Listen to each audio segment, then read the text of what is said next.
Board meeting for Monday, October 3rd to order at 7 o'clock. We have 2 amendments to the agenda. First, we have the Vermont Youth Development Corp for AmeriCorps, which is a host site agreement. And we have an addition to the NH Munsell request for an application for the coin drop on October 9th, 2016. And we'll handle those after number 3. Do 3.1 and 3.2. Okay. First order of business, Planning Commission and Zoning Administrator to discuss proposed changes to the zoning bylaws. Should I come up? Yeah, absolutely. Okay. Eric can come up too. Katie's here You as might be well. in the hot seat. Katie. Katie's here also on well, behalf Katie of the can come Planning up too. Commission.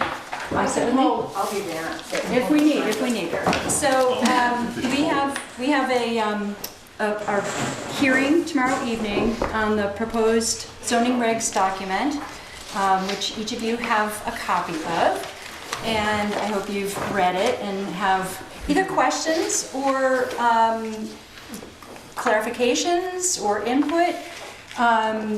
What we'll do tomorrow evening is open the floor. I think I'll make a statement letting people know. I have a document that I've drafted sort of outlining the flow of the work and how and why we embarked on this process, so it's clear to everyone. And then open up the floor for questions and testimony. I'm hoping that people will have actual questions for us so that we can discuss how or why. And also, and so anyway, if we want to do a bit of a preview, I think this evening I can either convey your questions and input to the Planning Commission during the hearing or after the hearing.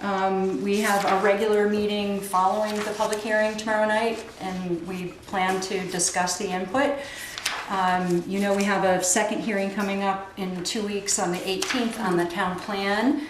And you'll recall that we talked about, and the Planning Commission liked the idea of conveying both documents at once if we can. Thank you for that idea. It was great, and I think it'll work well if it all goes as planned. So we'll have a hearing on the town plan on the 18th, and then we'll have time that evening again to be able to, and that's for readoption of the town plan. So we're not going to, technically I think not maybe making changes, but we still have to technically hold a hearing. But if we still need to be discussing the regs at that point, we'll do that evening. But I think I don't want to go any later than that because I'd like to formally convey the document to the select board to begin the process here. And we can talk about the timeline again if we want to. That's fine. I gave the select board the timeline so we know what it is. And I know I got the email back from Adam Lucci, so I printed that out because I have the warnings, and Eric said he'd share with me his warnings that he's drafted because it makes sense. We just, change the players and do that. So that was good. I know I got some good advice, I think, from Eric, which was, I was trying to compare the two. What?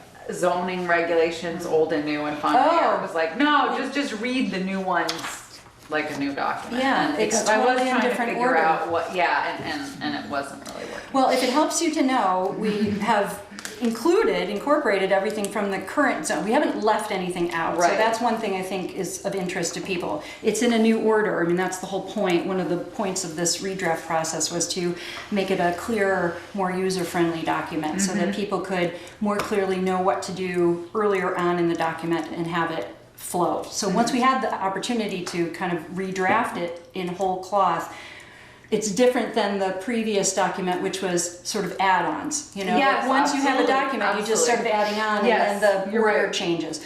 When we have the opportunity to redraft it, we could look at it from the point of view of an applicant, and we got a lot of really good input from Eric about how it works. How someone using that document, would prefer to be able to refer to the steps. And so we're hoping that it's more clear for anybody who has to administer the zoning regulations, and certainly for people who want to reference it as potential applicants. Yeah, I think that was great. No, it was good.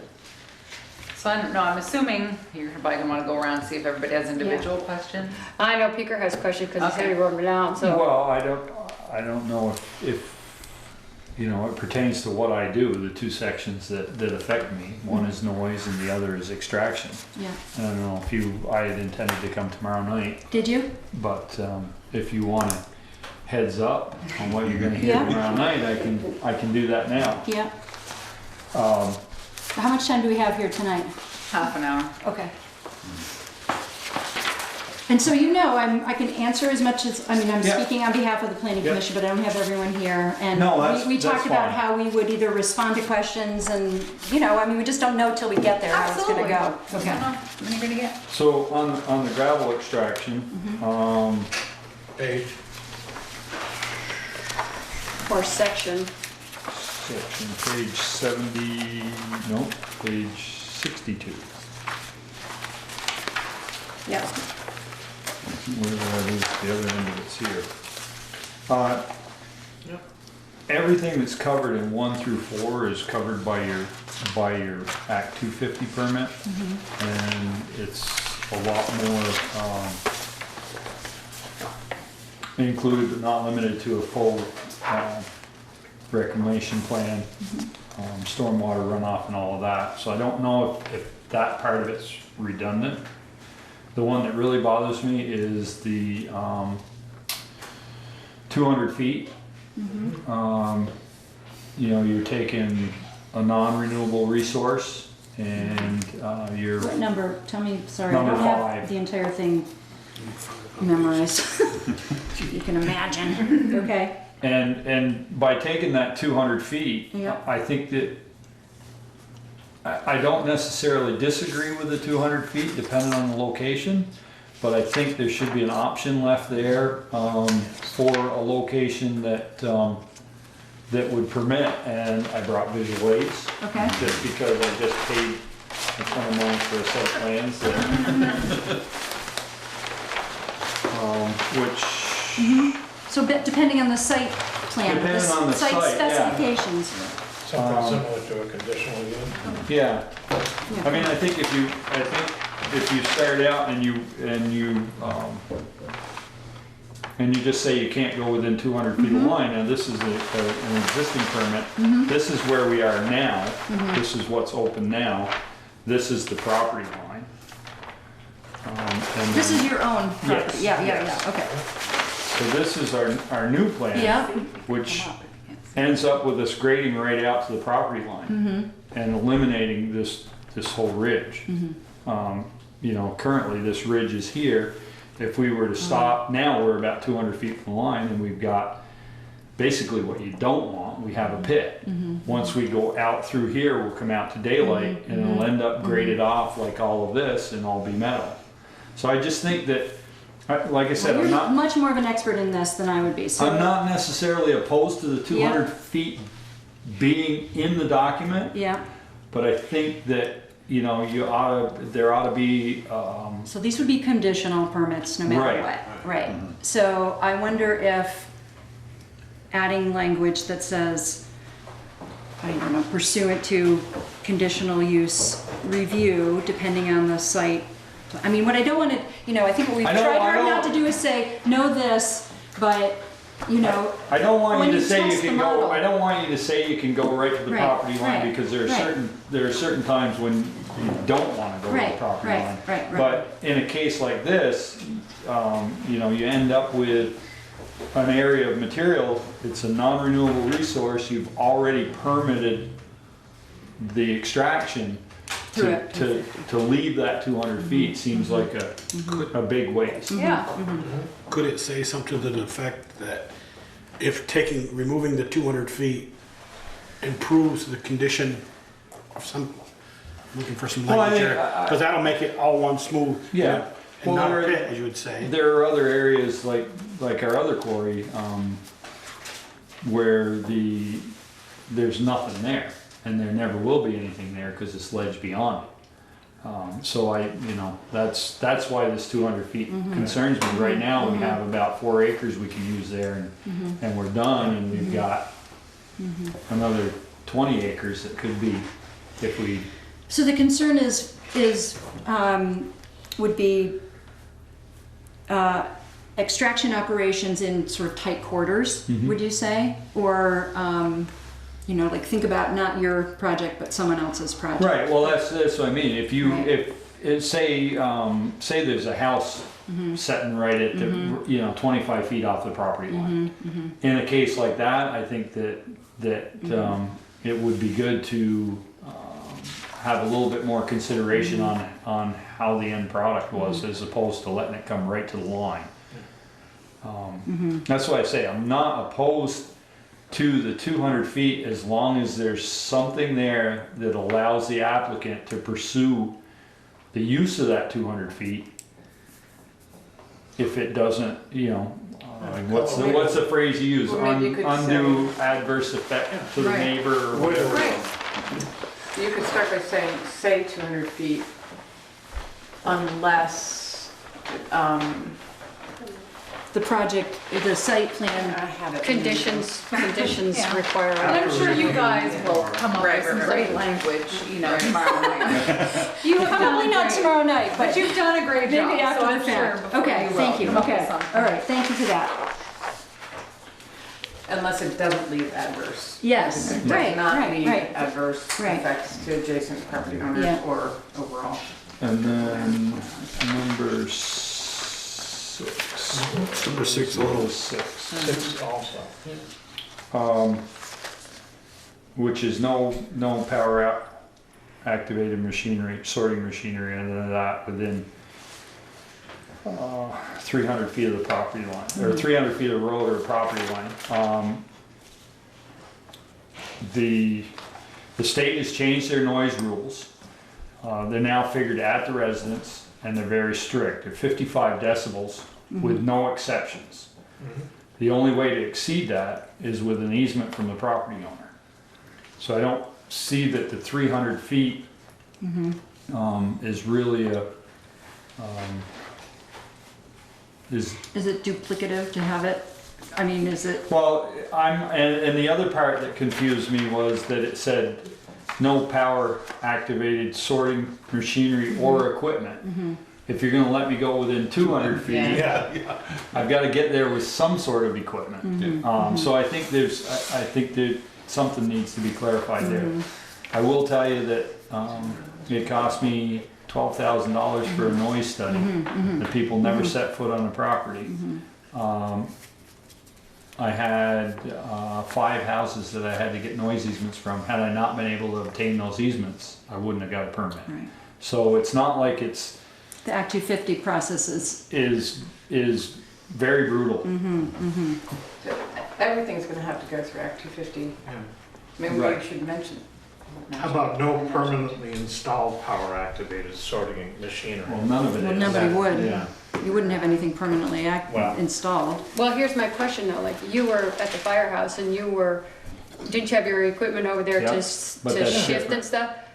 Yeah, but It doesn't live there. Oh, so I was just trying to figure out if this is gonna pertain to you at somebody else's personal, like if you're at the fire station, do you have to be can't be within 300 feet of the property lines using that equipment? Or is this just? I in- think this is just in the extraction Extraction, right. regulations. Okay. Right, does that qualify as extraction, what you guys were doing up there? No, you were moving stuff. It was construction, right. All right, That's a whole different all set right, of rules. all right, all right. Okay, And then the noise was 72. 72. 62. 72, we're not- section 751, yeah, 72. so the first section is exactly our language now. The no noise which is excessive at the property line, that's in our current zoning regs. So we added more substantial regulations in HDR and village residential. That's what 1 through. So 1 how through loud 5. is 50 decibels? Do you Well, know? yeah, we tested it. Well, so 50, He's right. got a decibel. We tested it with our Oh, voices, yeah. we tested it, we had a lot of input from,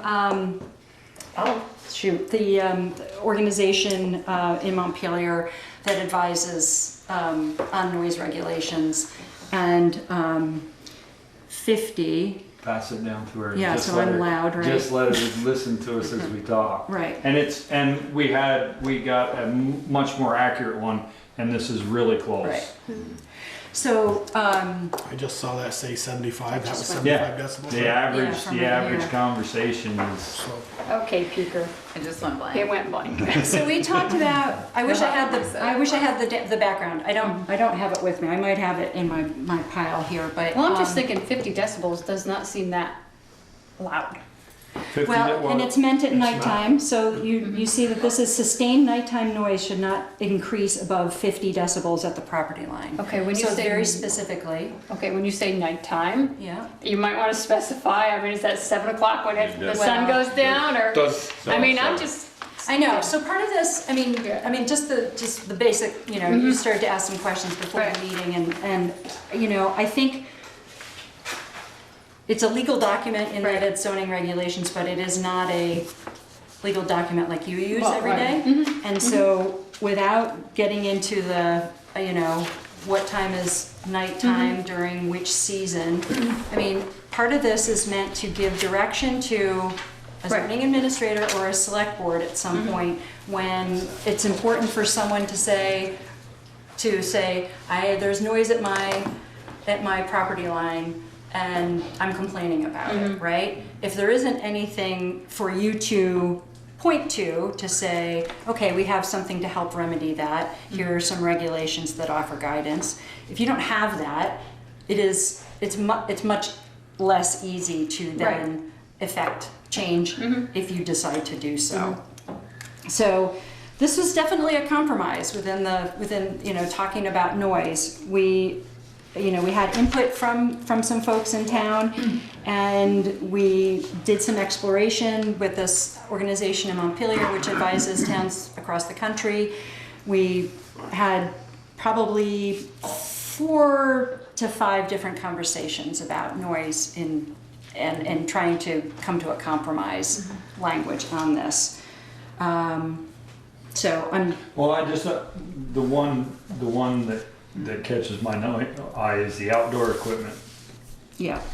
Shall not be operated after 7 p.m. Now, I'm assuming that you're saying equipment like my equipment and not. Don't take it personally. No, I'm just, I mean, not your truck. and not my Personal. weed whacker or. Right. Air I think conditioning we're unit? talking about, yes, Ted, that's Well- exactly what, like, Believe me. On Yeah, top of okay. Shaw's. okay. Yeah. Yes, believe me. That's not what this was meant to Right. talk about. Well, We did yeah, get it's input already about in that, place, as you but know, yeah. but that's not what this was meant to be. It is meant to be, I mean, we did talk about compressors, air conditioners, things that run constantly. But not somebody mowing their lawn or weed whacking. I don't or- think so. I mean, without getting into it just says This is what it trucks. includes. It doesn't say anything about equipment, it says No, trucks. on the next on number page. 4 on the next Oh, page. God, I'm looking at number 3, where do you see equipment? Outdoor equipment. Okay. Because my mow my concern lawn is that, lots well, of times after 7 o'clock. yeah, or what if someone they're working all day and they want to power wash a deck, so they need to run a generator? Is this, I guess. And that's where I'm. I'm curious. I Yeah. just want to make sure, because like now it's not such a big issue because it's dark at It's- 7 o'clock, but In in the the summer, middle of it's- summer, it's light until 9, Right. 9:30 and. It's not meant to stop lawn mowing. That was certainly not our intention. Okay. And I understand the question. I think what it really is aimed at is just the way we sort of started talking about it, which is sustained nighttime. So, And it says extensive periods of time. I suppose it would be something that was ongoing if someone was Right, constantly it's doing not something every night. one-offs. It's not someone with a loud car, their muffler blew off and they've got to deal with it in the We driveway. used to have a neighbor who always waited until it got dark to split Yeah. wood or cut wood or mow his lawn. Yep. no, not me. And the other thing we talked about was making a distinction between regulation and ordinance, right? So this is, I'm not as familiar with noise ordinances in towns, but this is, that's a different thing. I mean, that's where you Much more say, difficult yeah, to pass and much more restrictive. Yeah. restrictive. Right, So right. this would, This is meant to be guidelines guideline, that's for exactly what I was someone looking if, I mean, to me, I don't think anyone's like, I'm thinking about mowing my lawn at night. I'm gonna go check the regs to make sure I can do that. This is meant to give the town something to use if there is a problem, If someone basically. comes and complains about it, then you say, well, this is what we, this is how we would like it to be. Right. If there's some reason, and, talk to your neighbors, it's like, Call speaker up to go over the property line, hold his device. Well, I mean, my old neighbors on the corner now, I it's don't want it. turned into office space and health centers over there. But our bedroom window would be open, we were 3 residents down, and we could always hear their big air compressor Right. kicking on. And they have, They had a fenced in area, but they have, on the corner there. part of their permit has noise, so you could have a noise has beat noise this restrictions. as a permit. You could then be over the 50 decibel at the property line, or they have a permit to go over that, is that what you're saying? Well, no, what I'm saying is, the example that you're using, the Bristol Works, has Well, noise. I don't hear it now because now Yeah. Autumn Harper's left. Oh, I see, I Okay, see, it I was see, there. I see, I see, I see, I And you see. could hear it 3 Okay. houses down, Okay. hear the air compressor kick Oh, on I all see, night long. yeah, it's so the I, same as Shaw's, really. It's Right. the same. So that's not going to say, Shaw's, you gotta, Well, they can't turn their freezers off for 12 right, hours. no, I'm just, well, I'm asking. It's not retroactive. Yeah. Or, no, No, no. I mean, they could Right. improve their system, because it's. and then when you mean by Say, facility designed to reduce the Yeah. need, you mean design them so they back up less on number 2 there on the Yeah. noise? Yeah. I just make them. Yeah, quieter. the flow of your traffic is to the point where you minimize your backing, is the way I read that. Right. And now, I don't mean to pick on the gentleman of the department to the west of me, but at 4 AM, all winter long, I can hear the backup alarms and the trucks leaving to go load trucks and the sand and to go out on the Salt road. coming in at 4. Oh, the town? Town. Oh. And I bought that place knowing it was there. I know, Yeah. I But know. could the neighbors say they're in violation of the ordinance? I suppose, it's not an ordinance. Or- It's a regulation. yes.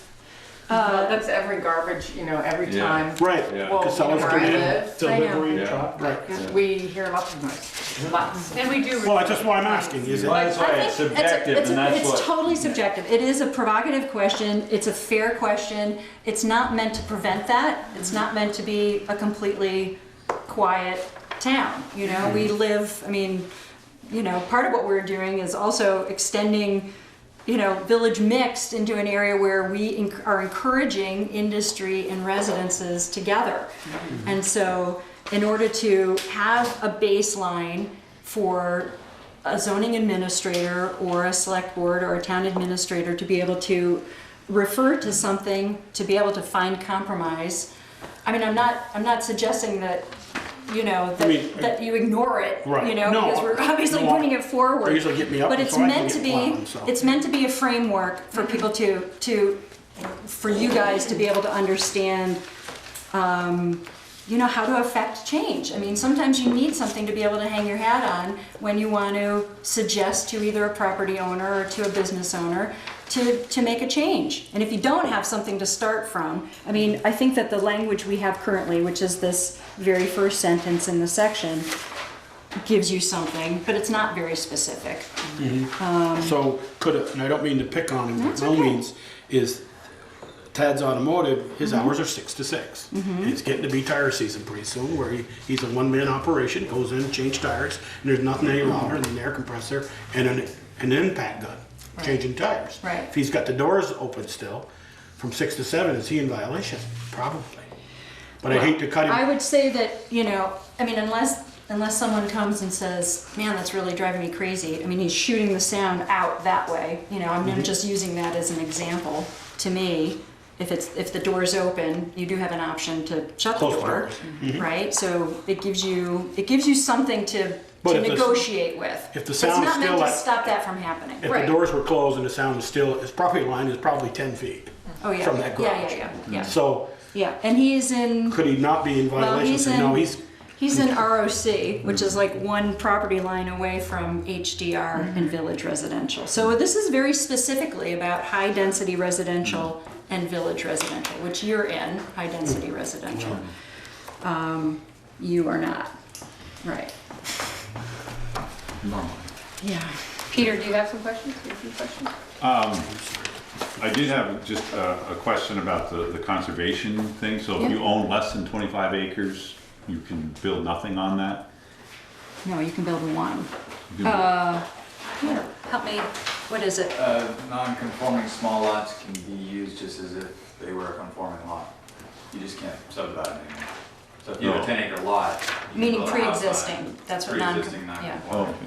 So if you have a small lot, there's specific language in there that says you can build on it, you just have to adhere to setback regulations. And then up and above that, the ZBA can. Which is our reduce current setbacks. rights. Anyway, so yeah, you We can't. didn't build on it. change that. You just can't subdivide it. You just can't subdivide it. You sell can't make it it off. smaller. Okay. And that's the current regulation. So on the ROC, like along West Street, Yeah. what's the depth of that? It just, I didn't see that anywhere. It shows it, but, and then it goes into HDR behind. HDR, yeah, so I'd say that orange line is the property line, maybe. You wanna look at a bigger Is that- version? So Off it from- changes. You know, is that so Depending many on the feet property off the right line. of way to? No. No. No. And, So a property could be in more than one district. It's Yes, you're right. It is mostly not along the based on property line. It is mostly, but it is not exactly So those are along existing property lines today?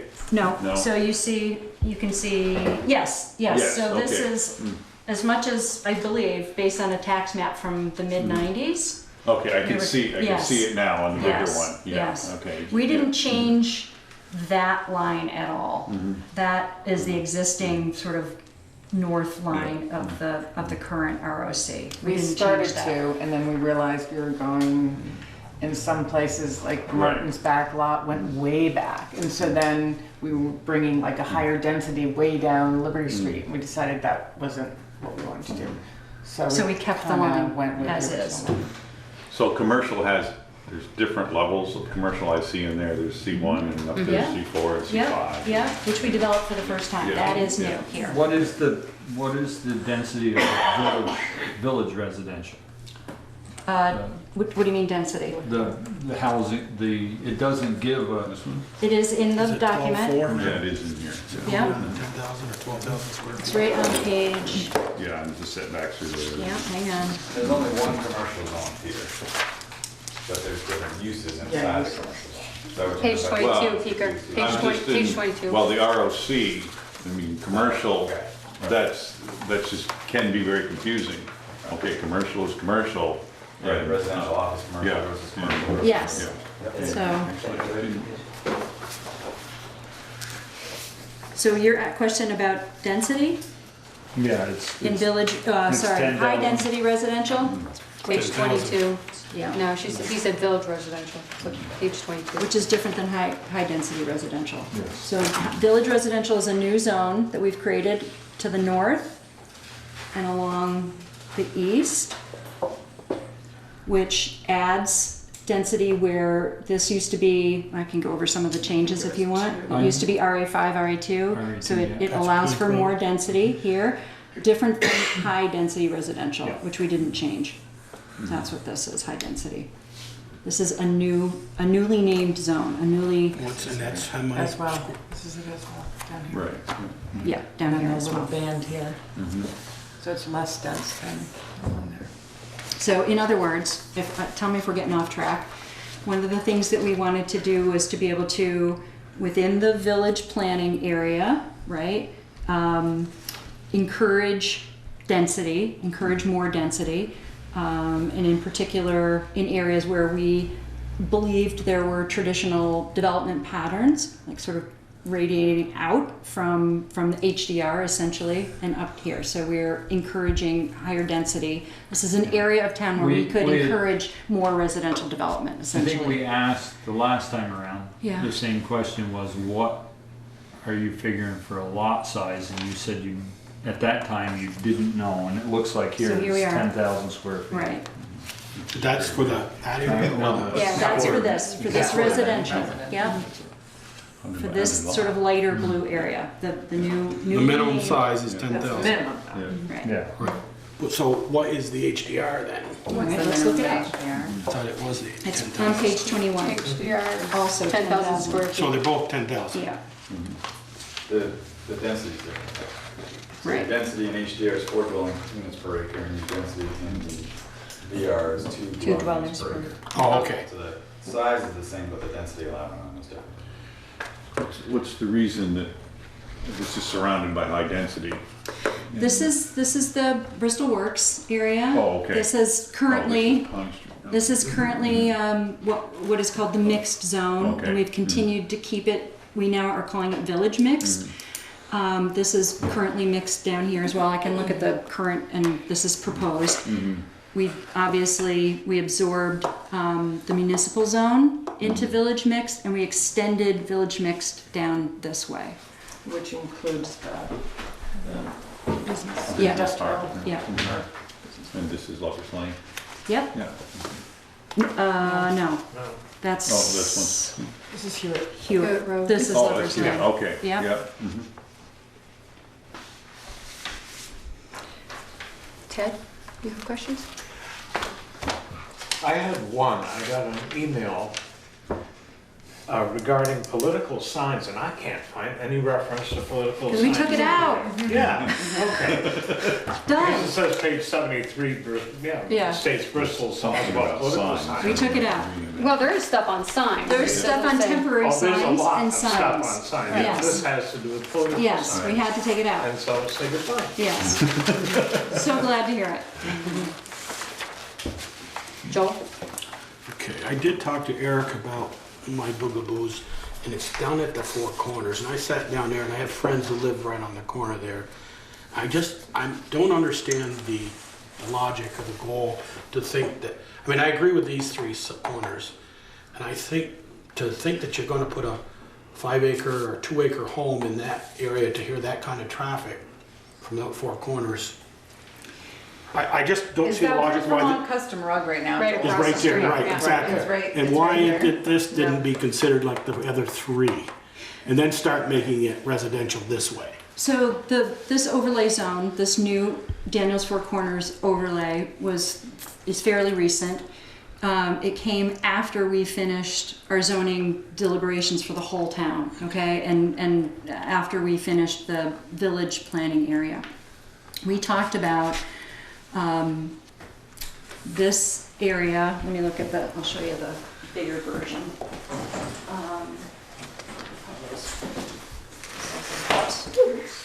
We talked about the order of our work was we talked about conservation planning area literally 4 years ago, the rural agricultural planning area, and while we talked about the rural agricultural planning area, we discussed commercial and RA5, and very specifically we talked about we did extend commercial a bit down on the west side of 117, but we deliberately chose not to extend commercial across the street and up.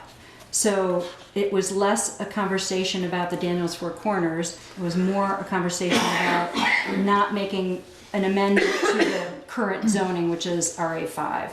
So we didn't change this at all. We didn't change Right, this no. commercial, we didn't change this. We added a bit of commercial down here, and we did not change RA5. We made very few changes, in fact, within the rural agricultural planning area. So then fast forward to this past late fall, early winter, when we finally talked about and agreed to what is called an overlay district. All right, so it's a new set of considerations for this particular area. And one of the things that drove us throughout our conversations was our interest in guiding that area with a sort of a higher level of site plan considerations for anything that would be developed there. Certainly our interest is in all right, I'll just say, one of the things that I think we don't want to see happen is to have a service station or a convenience store land on that corner. One of the things we wanted to do was not draw away from up here to down there. We wanted to sort of create or guide or explore, influence this area as a draw up to town, right? So anybody driving along 116 sort of comes to that spot, and is it an attraction to the village of Bristol, or is it, I don't know, a convenience store? You want to it's draw one of the people into things, the village. right? Makes sense. So If you put we something spent a else lot in. of time talking about this and why it was important, and it was less about why RA5's still there. It was more about what we wanted to see here in this area in general. So, you know, I mean, at the time we were talking about it, it was mostly about what we wanted to encourage there and less about why that and not that square. I think having that open space too was something we talked about, because the other three corners or blocks can get pretty developed.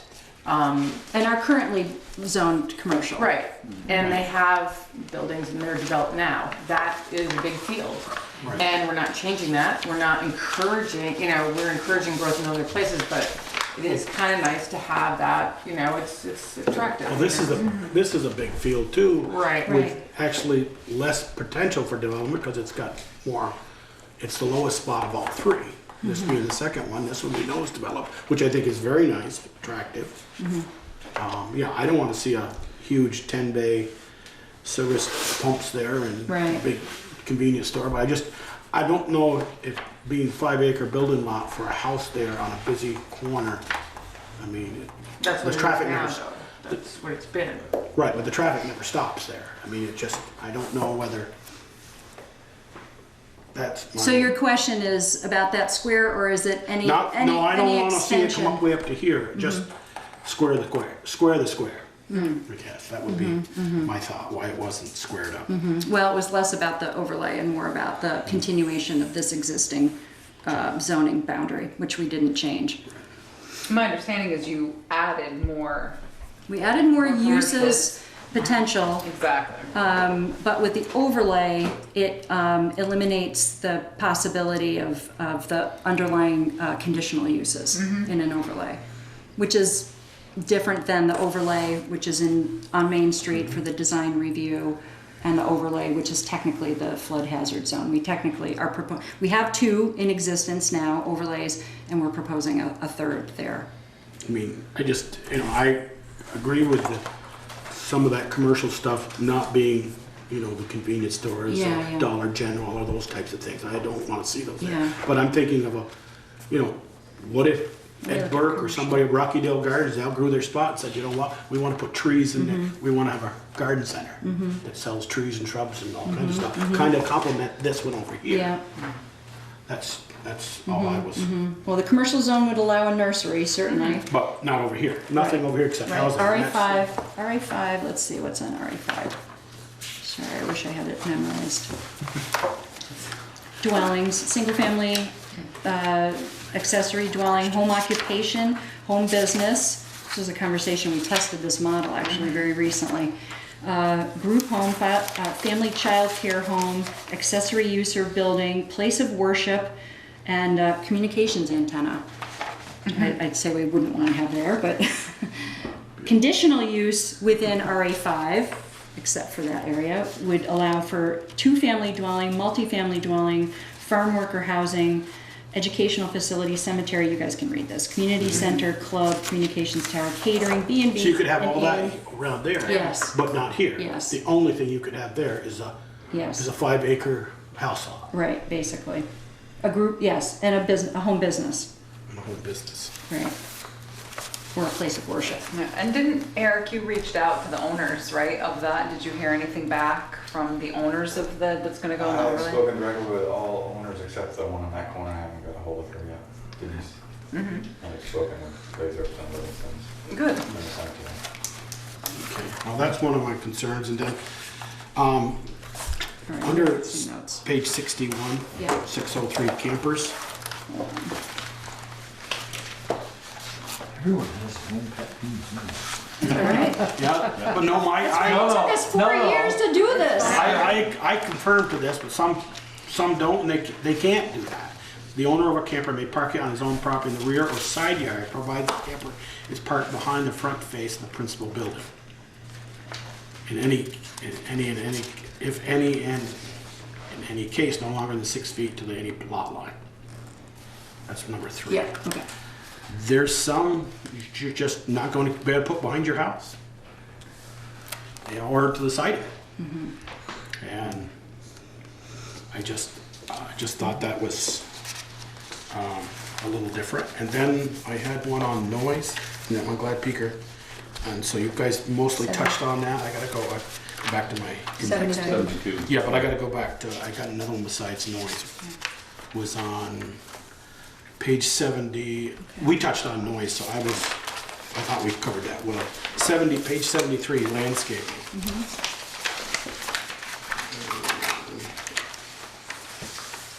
So let's take a lot on Liberty Street that's vacant over This there. all exists, you know that, right? Oh, it is. This So all exists. We couldn't come to an agreement on landscaping, so we left the existing language So- in. if a 10,000, now new 10,000 lot, or it was a $15,000 square foot lot on Liberty Street, let's say, and you build a 2,500 square foot home. So they got 12, and then they got let's say a 500 square foot driveway. So they're down to 12,000 square foot of grass and stuff. Does that mean they got to have, here it says 200 square feet, one shrub planted for each 200 square feet, and one 10-foot tall tree for every 300 square Yeah, feet. that's our current regulation. Hate to tell you. It is. But anything that has to do with non-residential. So if you build a house, you're fine. The first, it says, Yeah, first it's the requires non-residential non-residential development. development. Oh, I'm sorry. So it's only like, Or butts any residential use in the right, district. so it's the commercial So the side. very Commercial. first Okay. intro So line it is about protects you, the non-residential. resident, from the Okay. business Yeah. next Like, that's door. what we But no, ran that into makes with the sense, Joel, I fire- didn't see it the at old first. fire station. We had to have a room about it. Right. Okay, sorry, I didn't see that. All right, good, this helps, thank you. Thank you. It's good to test the model. Is that it for you, Joe? That's it for me. I have a couple questions. Okay. And you said these are the same, but I didn't see PRD in there. I saw PUD. So there's no more PRD. It's a planned unit development. There's only one name for them now at the state level. So are they the Planned same, like in the current regulations to the new regulations? No. Right, so No, really they're a not. PRD Combined it. is not allowed? It Like, will see, only I'm- be a I'm planned. trying to say, okay, if I'm doing a PRD now, get it in now before No, these no, no, pass, no. or, The PRD was a planned residential, so it was Right. all houses. PUD just had some commercial in it. Now it's just both called PUDs, and they actually Incorporate. reduced some of the setback regulations, but okay. the parameters are the same. Right. So your PRD would, So there's no So distinction there's no between the so two. it's kind of PUD. Okay, so and if somebody has already been in the process of getting a permit, but it's not issued yet, if these passed, are they on the old regs or the new regs? Oh, it's a good question. I would say old. As soon as you apply, Yeah. you are, that's my non-legal opinion. Do you agree with that? Whatever When you you were apply- reviewed under, I mean, and if it For was example, for reviewed here, under. you have some preliminary Well, hearings. Well, hold that's on. the way it worked with the gravel pit. They had already submitted their permit Yeah, and we changed the town plan. Right. And they were still allowed to pursue their Based on the permit previous. based on the The previous previous plan. plan, okay. So my other question is you were talking about, non-conforming lots, and that they would be grandfathered in or whatever, they'd be in compliance. So does that assume that if there's been no violation noted by you, say something's non-conforming or they're in violation of something, you've made a note of that, that doesn't wipe that clean. No. They would So- still be in violation, they don't Yeah, get a clean slate, so to speak. No, because the rules haven't changed. So if they were a non-conforming lot and we reduced the lot size, it could potentially make them conforming. Okay. That could be an issue. But non-conforming lots and non-conforming structures are different than if you were prior to the original zoning bylaws, then you're grandfathered for both. Okay. But even with a grandfathered structure, if you build a new structure, you have to either Okay. exactly replace it or adhere to the new rules. Okay. thank you. I could not have answered that. I have some grammatical stuff and I'll get that Will to you? you. Yes, because we do have to. I mean, I make have some other questions, but I'll either come tomorrow night or I'll get them to you. Okay. So that we're not here all Okay. that long. All right. Sue, Yes. back up quick. Yep. You had one in here, it used to be the old village one, and you touched it up a little bit about storing of non-registered vehicles. Now they gotta, Eric and I discussed it the other night, they gotta be a certain size now. They're That exempt. was in the old one too. That was in the old one, but now it's, it has a car, you'd be working on an old antique car, and doesn't have to be registered and be outside. I think Right, those you were, can only have. You can have 3, right? Right. Unregistered Right. vehicles in the village, That's but it's the different from the town. Is there reference to that in here, in the new? I believe it is. I think Is it's that what on you're looking 70, Yeah. storage of vehicles in the village. In any resident village, high density But resident. there's no regulation created for We how didn't many you change can this have in the either. town, Eric? Correct. Then you're going into the state. If you have more than 3 unregistered vehicles, they talk about it's just junkyard.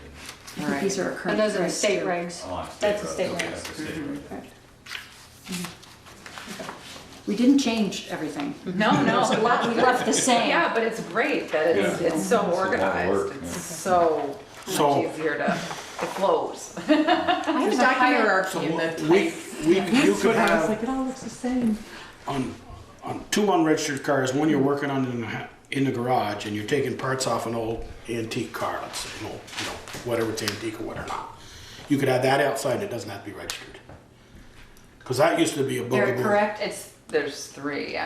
Max is 3 no matter But what you're doing. I'm just, both vans and trucks of more than 2.5 ton carrying capacity, unlicensed motor vehicles, and cars used for drag or stock car racing must be stored in an enclosed garage. So, Yeah, the way it's written now, there's no unregistered vehicles. and I remember speaking to Tom Wells when he was chair years ago about, that used to be an old village one, and I actually got a certified letter from our zoning administrator, Not now. former one, about an unregistered vehicle that was registered, the plate fell off the front, plowing snow, and I got $100, find me $100. Okay. And they said, well, we're gonna change that, you can have 1 unregistered vehicle. I got so mad, I took the plates off every vehicle I owned in the front, parked them all towards the road. Then he said, Not a very good example. No, no, he walked by every night, he could've walked in and said, is that thing registered? He drove it on the road every day. Would you Just- get a fine? Never mind, from? I'll tell you Okay. later. Yeah. I don't think Eric would do that to you. No. I know. So- Oh, So yeah. I just think, we have a lot of skilled craftsmen in the Yes, village yes, around, yes, and yes. if they're working on an old antique and they're taking parts off the other one, Yes. put that under cover. Would you rather see that or a blue tarp over it?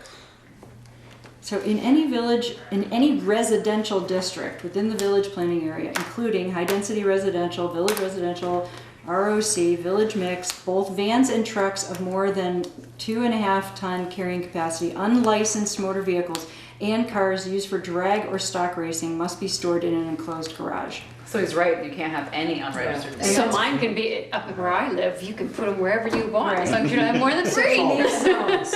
In your zone. Guess where they're gonna go? Can I go to work for Acker Excavating or Heffernan Brothers and drive a tandem truck and take it home every night and park it in my yard?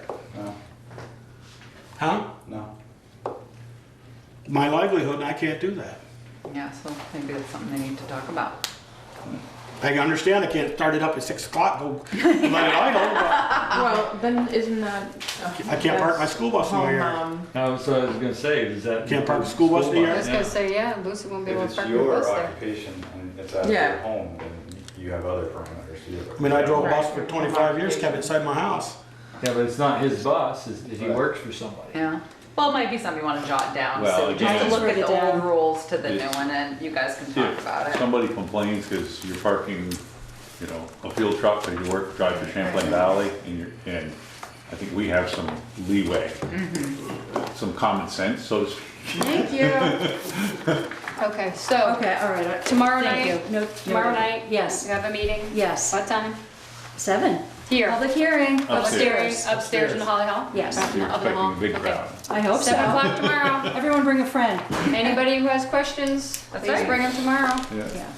Thank you. Okay. Thank Okay, you. thanks Thank you. everybody. Good work. Thank you. Yes, nice job. Nice. Jeez, just. So do you wanna rehash these questions tomorrow night, or? I'll convey it. I mean, if you want me to. I'll It's up to you. just stop, and if somebody Okay, wants that to would be hear it. great. I'm ready at 7, if you can. All right, you can go first. That sounds like she knows me. 7:15 maybe? Tell them 7:15 you're starting. Okay. Whenever Peter gets there, they both laugh, so. Allison, sorry we're late. I knew 7 to 7:30 was gonna be enough. Well, this is what they have, so. It's nothing, wait for tomorrow. I know all about it. Could I say that? You can look at it, because I'm gonna need to see the bill set questions. Come on up, Allison. Do I sit?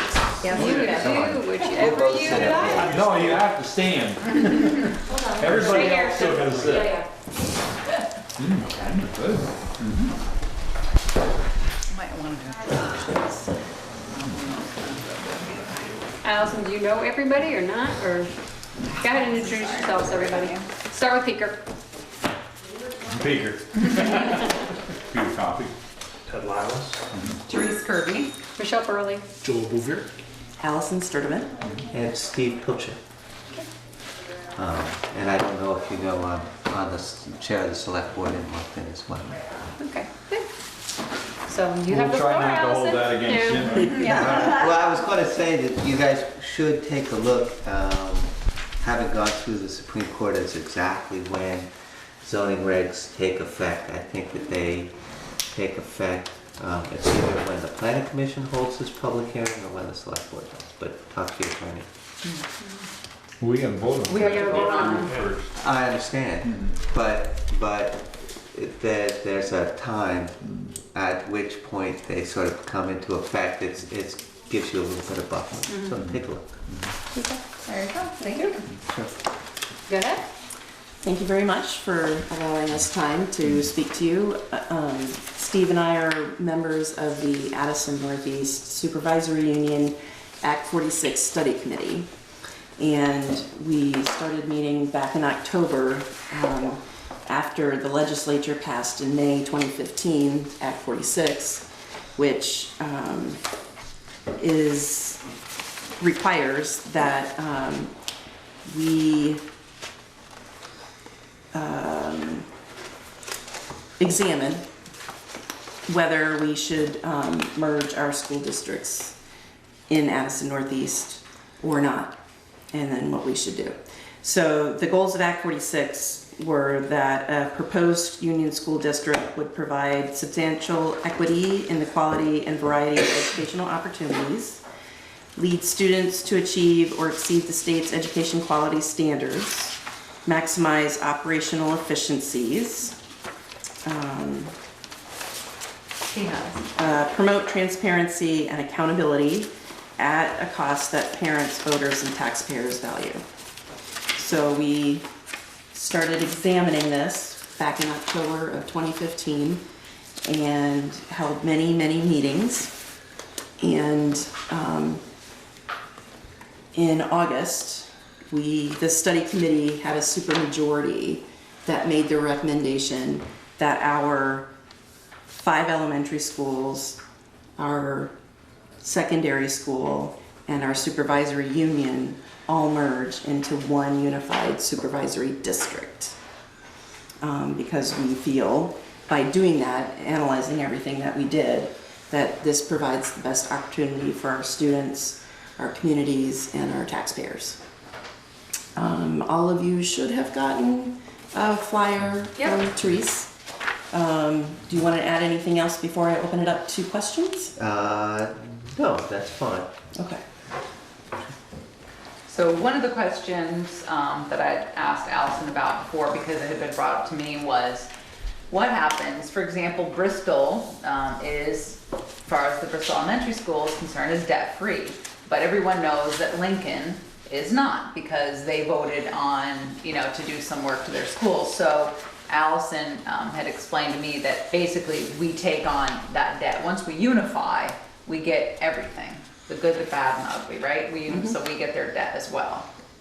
It becomes one, Right. it's one blended tax rate based on the entire, all of the school budgets and all the school, and divided, if you will, by their pupils. So you come with your per pupil cost, blended for the whole district. And you had mentioned, I think, Allison, when you were in the office, and I can't remember exactly what you said. What exactly did you look at? You didn't look at savings from teachers and things like that, right? Didn't you say audits? And could you tell me that list again? I'm sorry. We looked specifically at the governance piece. So that includes audits for the budgets, legal fees for any board work, board stipends, and other needs of the board. So currently, Addison Northeast Supervisory Union has 34 school directors, and everybody receives a stipend. Under a unified district, that would go down to 13. 5 from Bristol, and 2 each from Lincoln, Moncton, New Haven, and Starksboro. And that's based on population. And then there would be 2 seats remaining, so it's the largest remainder that we bring in there. So then Bristol starts with 4, but we get 1 more, and Lincoln started with 1, and they get 1 more. So Bristol moves to 5, Lincoln moves to 2, and it was very important to the study committee that all towns have at least 2 representatives on the board. We didn't want anybody to have just 1. So you didn't look at, and so there was, when you looked at it from that piece only as far as savings. So you can't speak to if there's any, if you don't know if there will be any savings on teaching or staff. Right. You don't know. Right, we didn't look at programs or teachers, because right now, our student to teacher ratio, which is someone who teaches a core subject or math, art, PE, music, there's one more. Not gonna help you. But there's 5 total. So those core academic groups, we already, this year now, because of the budget cuts that we just recently had, we exceed the state average. So we didn't look at doing any teacher cuts because we've already reached that goal for Act 46 to So reduce. what is it? What is the current student teacher ratio? It depends on your district. Right. But we're about, I think it ranges, I think Mount Abe has the lowest at 10.5 or 10.7 students per teacher. And Bristol, I think, is 15 students per teacher. Oh, there you It's go. a color. That's fine. That's close enough. So we're above, and the state average was 10.45. So doing the unification, we've already started looking at those things because of doing this study anyway. So we are looking at that, but we are not anticipating any teacher cuts due to unification at this point in time. So along those lines, in the future, and I actually did read that document. Thank you very much. Hey. Awesome. It was of some interest to me. That's right. That's right. So whatever contracts with the individual schools are currently in place, and from what that said, when they expire. For the teachers. Yeah. Or when in they- support staff, yeah. Then they will all be Addison Northeast employees. Correct, Addison And- Northeast Supervisory District Yeah. employees. And the board superintendent will have the authority to move a teacher from one school to another. Yes. Based on population. And Based that on kind of thing. population, needs of the school. So conceivably, and I know you didn't look into this, but if one town, we'll say Lincoln, has only 6 kids in one class, and Starksboro has 8, could you combine those into one building and have to save money? It could be a possibility. Yeah. That would be something that the Yeah. board would look at. I mean, I see that's a much bigger way to be more efficient and save Right. money.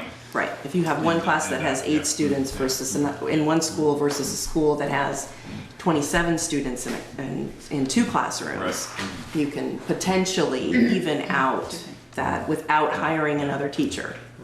So it alludes loosely to school choice among the district elementary schools. And We you did left talk about that. You left that very generic, probably Yes. for good reason. But a parent could make a case that this school's not a match for my child. I want them to go from X school to Y school. And they currently can make that choice right now anyway. They can request the superintendent to look at their specific situation. But then it's tuition. They'd have to tuition them in at this point though, right? Yes. Yeah. So. Yeah. Well, and actually, So we have articles, there's the proposal itself, articles, and then the supporting data. So Article 16 talks about school attendance, and it very specifically says that the supervisory district board shall support and continue the elementary education of students at the school located in the town where they reside. So that is, unless such school is closed as provided above. So it really talks about trying to keep those kids in the town that they reside in. Often those kinds of things where you have a small class, often you end up putting classrooms together at the local school. A K1 or a 2-3 or something. Right, exactly so. Now, I have to say that this article is was intentionally by the study committee left out of Article 10. And Article 10 specifies what actually appears on the ballot. You know, how the article will read on the ballot. So, things that appear on the ballot and are voted on by the voters can only be changed by another vote by the voters, if you will. They can't be changed by the board. So if you look at Article 10, you'll see that there are some things that we thought were core things that we didn't want the board to be able to change. And the restrictions on school closure was one of those things. And there are things where we felt like we wanted to give the board, the new SD board, some leeway.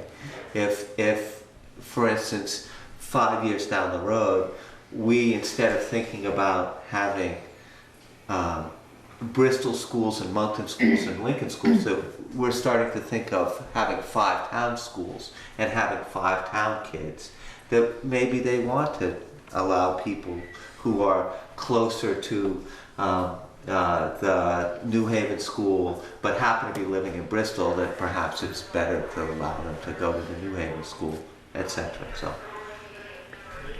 anyway. You have a question, Dave? Oh, yeah.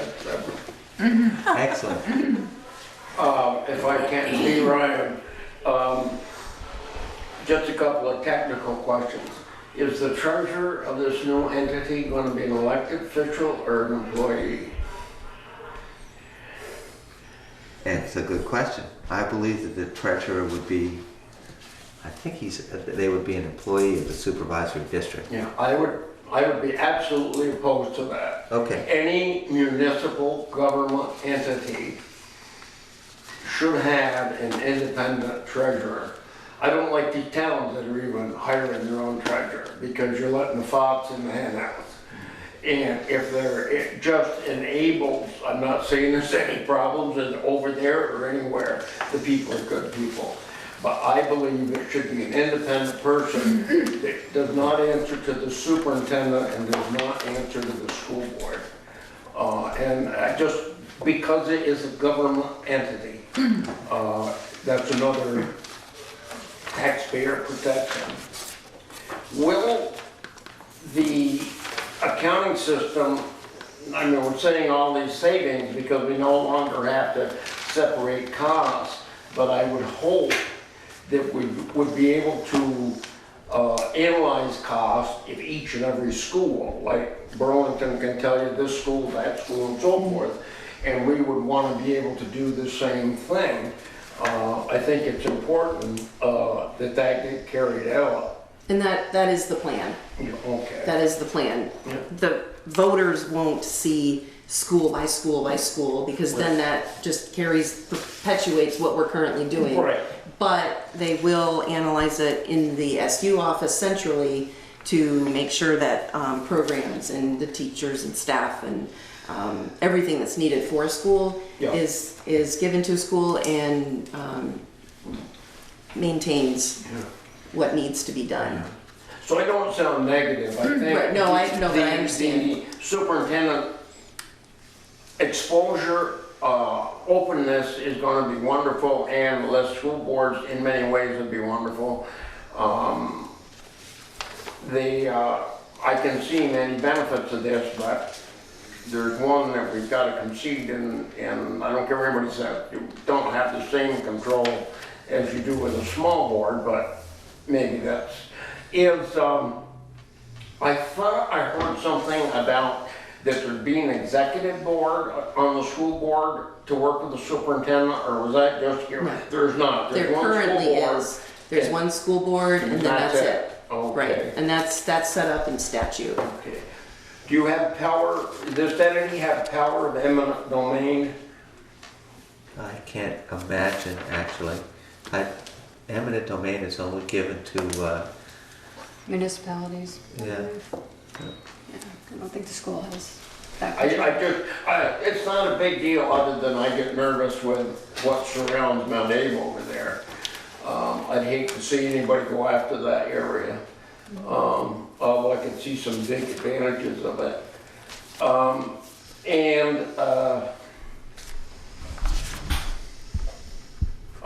Trees covered, I have a concern with taking over another town's debt. I think that was not a good decision.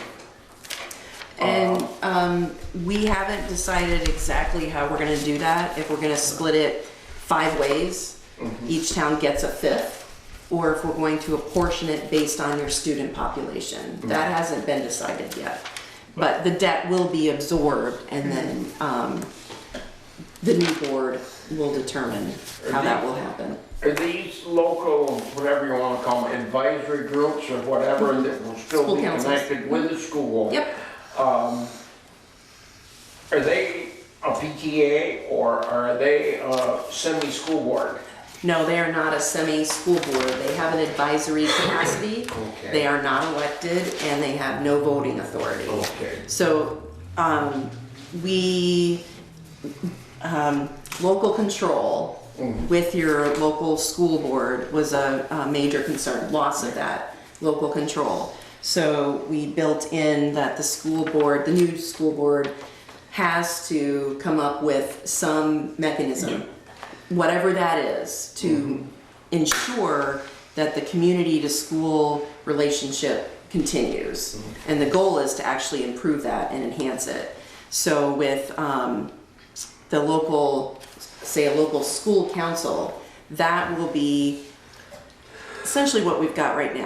The parents working in the classrooms, PTA with the type teachers, stuff. PTAs, So, working with the principal, having principal coffee out, whatever your school decides to do. Each school is also unique in its character and how they do those things. So they can continue to do that.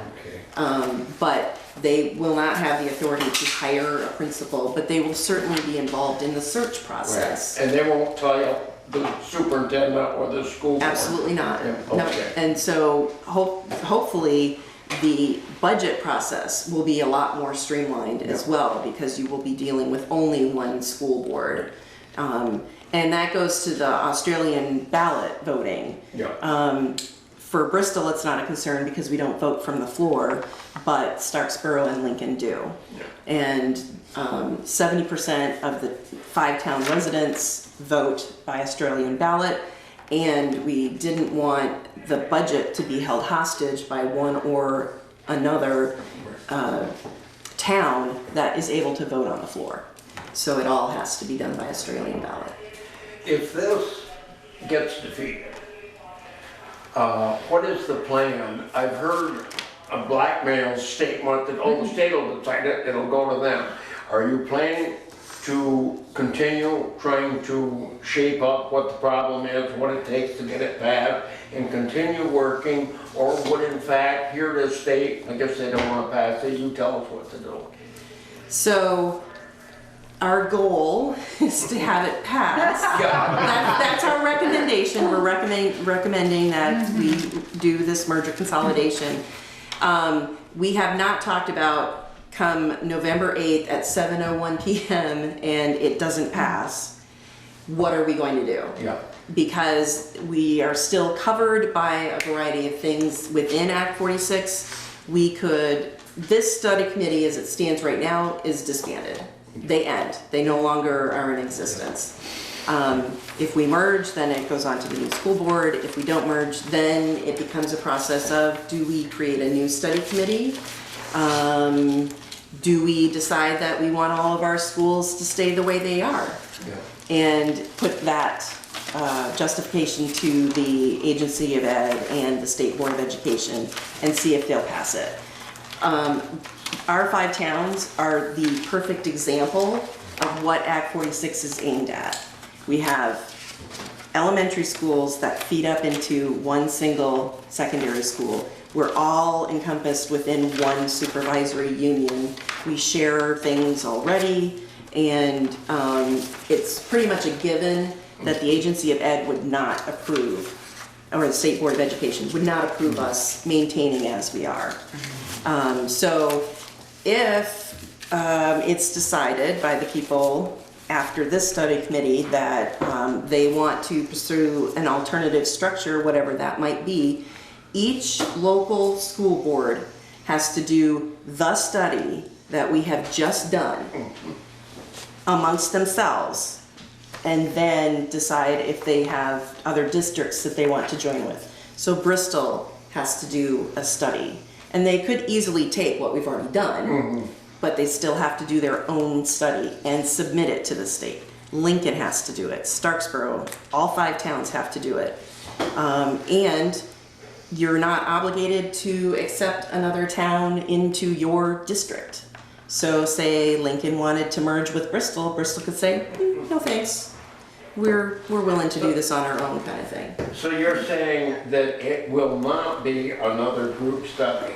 It could be. We don't Or know. it It could be. Yeah. It's the next, I would say the SU board and all of our local boards would have to determine what the next steps are. Okay. All right. But if we do not undertake another study, or another study doesn't pass, Then, or we do an alternative structure and propose that and it does not pass, and we do not have anything in place, this will happen, something will happen in 2019. yeah. Because the Agency of the Secretary of Education will put together a proposal and submit that to the State Board of Education, which will analyze that proposal and accept it as it is, or come up with something else. And that's for all of the remaining unmerged districts.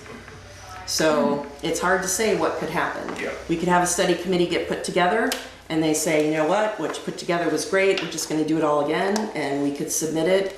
And as long as we are, have a vote by July 1, 2017, we have a vote done by then, we get to take part in the tax rate reduction incentives. We get to take part in the transition grant. We maintain our small school grant, which is currently New Haven, and that's about $72,000.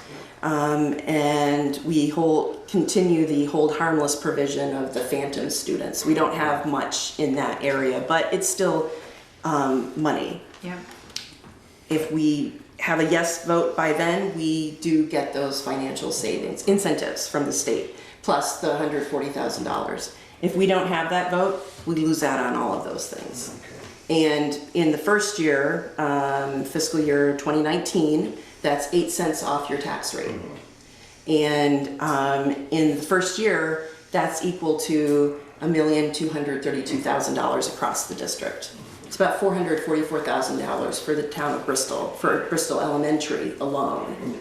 And that's over 5% of our budget. So if we wanted to give our town an 8 cent decrease on your tax bill, we'd have to cut $444,000 from our current budget in order to do that. And we'd also have to cut 5% from the Noun Aid budget. I would ask our representatives and our senator, where's that money? if you can give it to us tomorrow, why can't you give it to us today? That's nothing like so. It's a bribe, there's no question about it. Absolutely. It's a carrot. It's a carrot. Short hair, and it's a bribe. And it comes it's from the gonna same place. disappear. But There's no extra money for it. I'll admit that. the statement on closing a school, let's decide, for 4 years there'd be no schools closed, but let's say 10 years out, a study says it's just school 3 just is not economically feasible. If the town of district of school 3 refuses to close that school, they've said no, and it doesn't close. it's a no deal. It's a no. So that means they're, if that's an economically not feasible school, they're putting on wood to everybody else. It's too bad. So just, I'm sorry, Phil. Can I add to that? If, I'm gonna say it right, if Lincoln, you said, carries a debt load. Lincoln and Starksboro, If Lincoln, let's say in 4 years, the debt load is 0.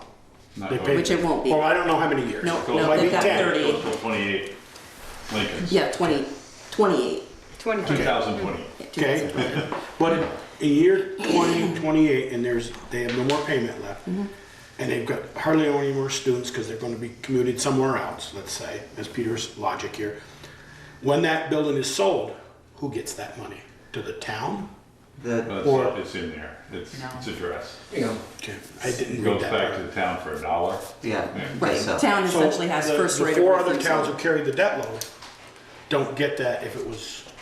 And there are provisions if the school does get closed within these first 4 years, it's not supposed to happen, but, or shortly thereafter, and the town buys the school, and then they sell it within a certain short period of time, then they have to pay the district board back Yeah. the amount of You have to what's hold it remaining. for, was it 4 or 5 years? I Right, can't 5 remember. years. 5 years. Yep, you have to hold it for 5 years, and if the town decides to sell it before that time is up, they do have to pay for any renovations that were essentially the debt you picked up. But in Joel's example, if it's after 2028, they have no more debt. There is no more debt. They have no more The debt. district. Right, Yeah, right. so they owe. And, right, they owe nothing, but another way to look at it is Bristol has no debt, but in 2028, They may be. they probably will have to have some debt because there's gonna be some major maintenance that's gonna need to be done. Mount Abe, on June 30th, 2017, it has no more debt. But coming down the pipe, and that probably is gonna be a completely different thing, but Moncton has no debt, and New Haven has no debt. But they've also done some things, and they have other things that are gonna need to be done. So it'll be a trade-off. Well, not even would be now, it's through the entire district. That would be through the entire district, I exactly. guess I Yeah. have one more. Has there been a study done to, Bristol, trees, correct me if I'm gonna just throw some soft numbers out here. If they had a $100 million grant list, and we have 1,000 students through pre-K through 12, that's $10,000 a student. Have they done studies to say, okay, Bristol has a grand list to student ratio really good versus New Haven, you have a very low grand list or a very high student ratio. Has there been a study of that done? So the easiest way to talk about that is talk about your actual tax rate by town, right? What's your education tax rate? All of these tax rates are done based on are corrected for a common level of appraisal, right? Which is a grand list that you're talking about. How accurate is your grand list? And by normalizing using the current level of appraisal, it just means that everybody's grand list becomes more accurate, fair, if you will. Bristol actually has the second highest tax rate of the 5 towns for their elementary school. The elementary school for Bristol Elementary is 1.70, $1.70. Moncton, as it happens, is $1.80. But the other, Starksboro is 1.64, and New Haven and Lincoln are both at 1.53. So when you think about a blended tax rate, it's somewhere in the I mean, I could look further in the study and pull out the real number, but you know, as a guesstimate, it's about 168 or something like that. Your tax rate actually, the blended tax rate for Bristol goes down a little bit. And then you add in the adder for the common level of appraisal. yeah, well, and the adder for that the state's giving us, and the 8 Well, cents, that, 6 cents, et cetera, et cetera. But is that, Joel, Yeah, I'm not sure that was an that answer. helped, yeah. And we do have a pie chart in the report that compares each town's grand list to its number of students. So okay, thank you. So So you said it's- the two schools that are still got a debt load, and they were gonna become part of this new union. Sure. correct? And they might have taken these out 5, 10 years ago, I don't know. At maybe 4 or 5 when interest rates were a little higher. Could that now, because it's owned by a new union, rebonded for less tax rate, for less percentage of interest rate to save money? Can't imagine rebonding. I mean, imagine, if you will, what you would do if that bond went down. I mean, the Lincoln addition I guess you is could already just there. refinance it, Well, you not could. have to voter approval, because you're still That's committed to the same debt load. Yeah. You're just trying to look for a For a lower lower interest. interest rate. Yeah. That's The Lincoln in particular, I think, was done 2 years ago. Sounds right to me. It's really new. it's So fairly- So they would fairly have a recent. low interest rate. Everyone I was would just imagine. getting done when they took that over. Yeah. Let me see if I understand this. If we do unified, Sure. so the whole 5 towns would combine any debt load that any of us would have, so it would be spread out over the 5 towns, Sure. all the taxpayers. So what about grants and stuff that all the towns do? Do they lose any of that by unifying, or that all stays the same? It'll just be managed at the central level so that, And it so they're already not gonna is. lose anything? It already Yeah. is managed at the central level. So Bristol's Friends of the Bristol PTO, any money they make stays with Bristol. Any money the Friends of the Lincoln School make, that stays with Lincoln. It is Right. managed separately unto itself. And grants also. And some grants could be school specific. Yep. Or you could have somebody in your community give a gift of so much money to a specific school, and it's supposed to go to that specific school. It's a legally binding contract, so it wouldn't get spread across for all of the other schools to use. Mount Aid has things like that that wouldn't be available to any of the other schools to use. And we went around with that a lot, but it's protected. Those kinds of things are protected, absolutely. Anybody got any more questions? Is there any provision, now that this is would be a single entity such as Mount Aid is, our school budget now is 66% of our budget, tax thing, something like that. Why are the town lister and the town clerk and treasurer, collecting all that money for no reimbursement? The listers have got to do a grant, has got to go out and prepare a grand list for the town, but that's a third of what they have to prepare for. 2/3 of what they have to prepare for is the school tax. It would seem there should be some assistance coming from this school entity to the town to cover the listers, and the treasurer, and also the little smelly mess of delinquent taxes, which right now is a burden on the towns at the end of the year. Fortunately, ours aren't too great, but it's just a thought. You do The see town that. is being expected to do all this work, and I don't believe there's any provision to reimburse it. But isn't that just a cost shift, Pete? I mean, it's just a cost shift. I mean. That's just, it. you know, It's a you're cost taking- shift to the school. Right, That- but it still comes out of the town's Pocket. taxes. It's the same, it's, you know, you're putting it in this bucket instead of putting it in this bucket. Not It's the same necessarily. amount of If money. they have to reimburse us, it's gonna get spread district-wide. Oh, okay, I see. What I'm Yeah, saying, yeah, guys, let's go the extreme. Yeah. Mhm. They'll do their own grand list, they'll do their own taxes, and they'll do all that. Well, that's not gonna work, and I'm not saying it, but it's no different than right now. The select board, come last June 30th, we had to pay the school all of delinquent taxes. And why shouldn't we? He's right. Their yeah. school's delinquent taxes, Yeah. not ours. In the same way, 60%. 2/3 of the work that the listers do is for the benefit of the school. Just a thought, you know, No, I and see I'm what not you're trying to be difficult. So, just as a question, what percent of the total supervisor union enrollment is in Bristol? 30, No, It's more than 50. that. It's Over 50. 50, I believe. oh, it's like okay. 51. Yeah, I mean, just looking at those numbers, Right. so Bristol's gonna pay those other 4 towns, it's a good deal for them, Yeah. based on that proposal. It could be. Yeah, I might mention in their report yeah. are some very good numbers. But Yes. it'd be worth your time if you haven't read the Act 60 report, to get through all the wording. But there are some good numbers in there that compare,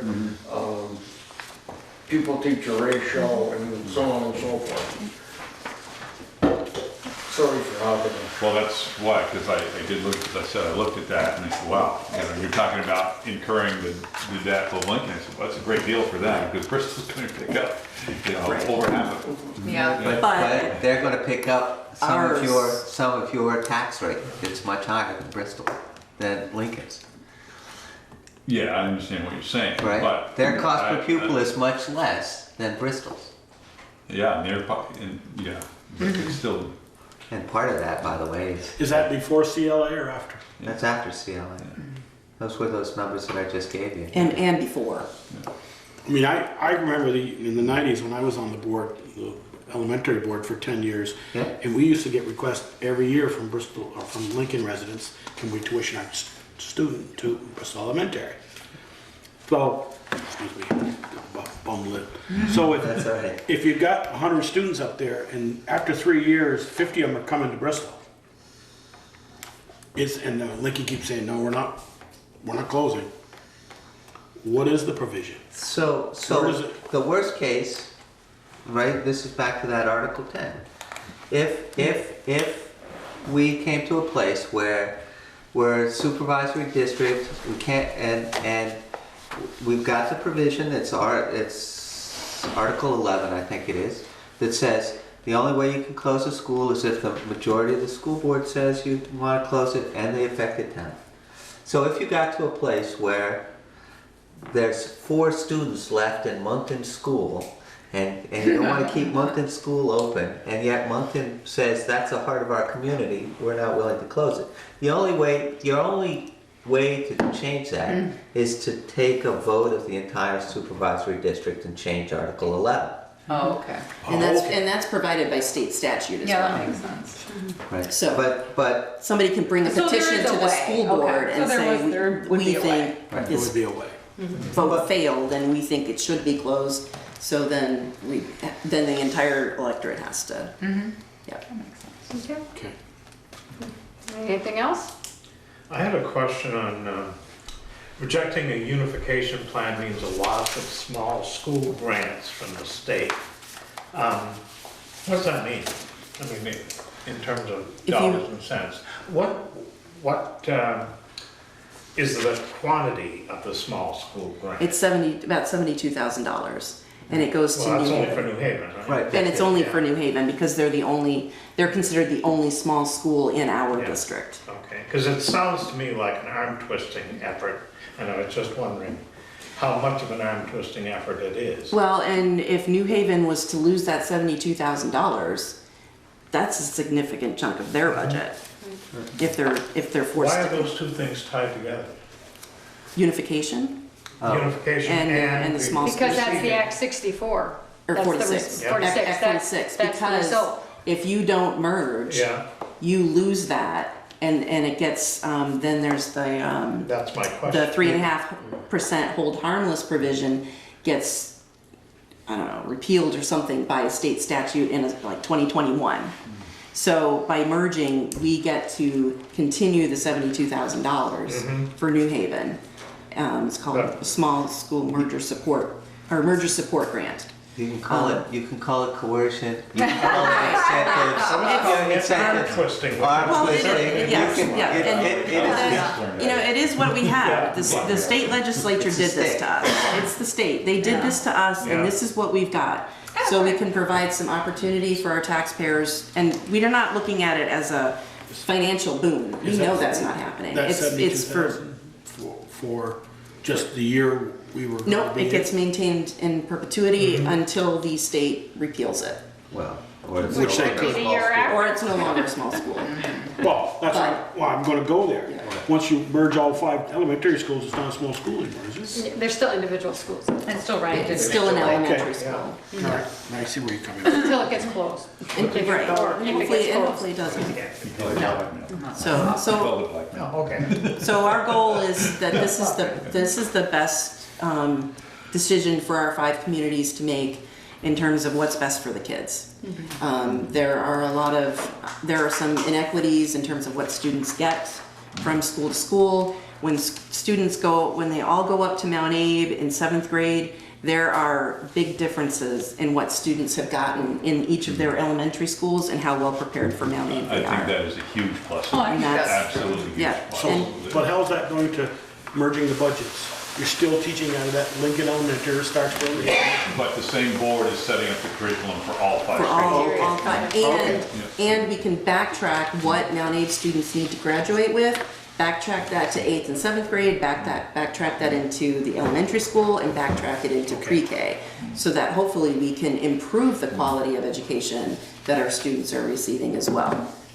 And that was our main focus. And we're already looking at these things because of the study that we've had to do, but unification will make it so much easier because we won't have 34 school directors telling the superintendent what to do. You'd have 13 people doing that with a unified vision for the entire district. Was there any discussion of having one principal for 2 schools? No. No.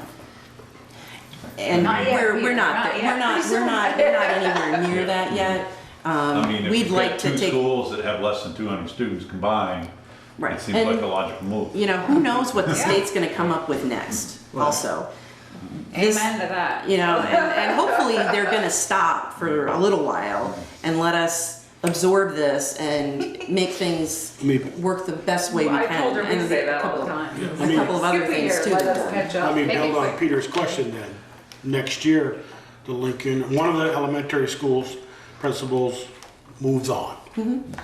Could this unified board say, we're going to put the principal in another small school for both? Not next year. Or 2 years from But- now, let's say. From 2018. Not 2017, let's say the fall of 2018 or 19, I- somebody says, I'm moving on. I don't think that would happen because each school is advertise for very another unique. principal. We would, that would be my personal Right, and that's- guess. It's hard to because- say too, Right, I know, speculating. Right, Yeah, but right, no, exactly. each school building is a a separate, each school is a separate building and they each have their own culture and unique identity.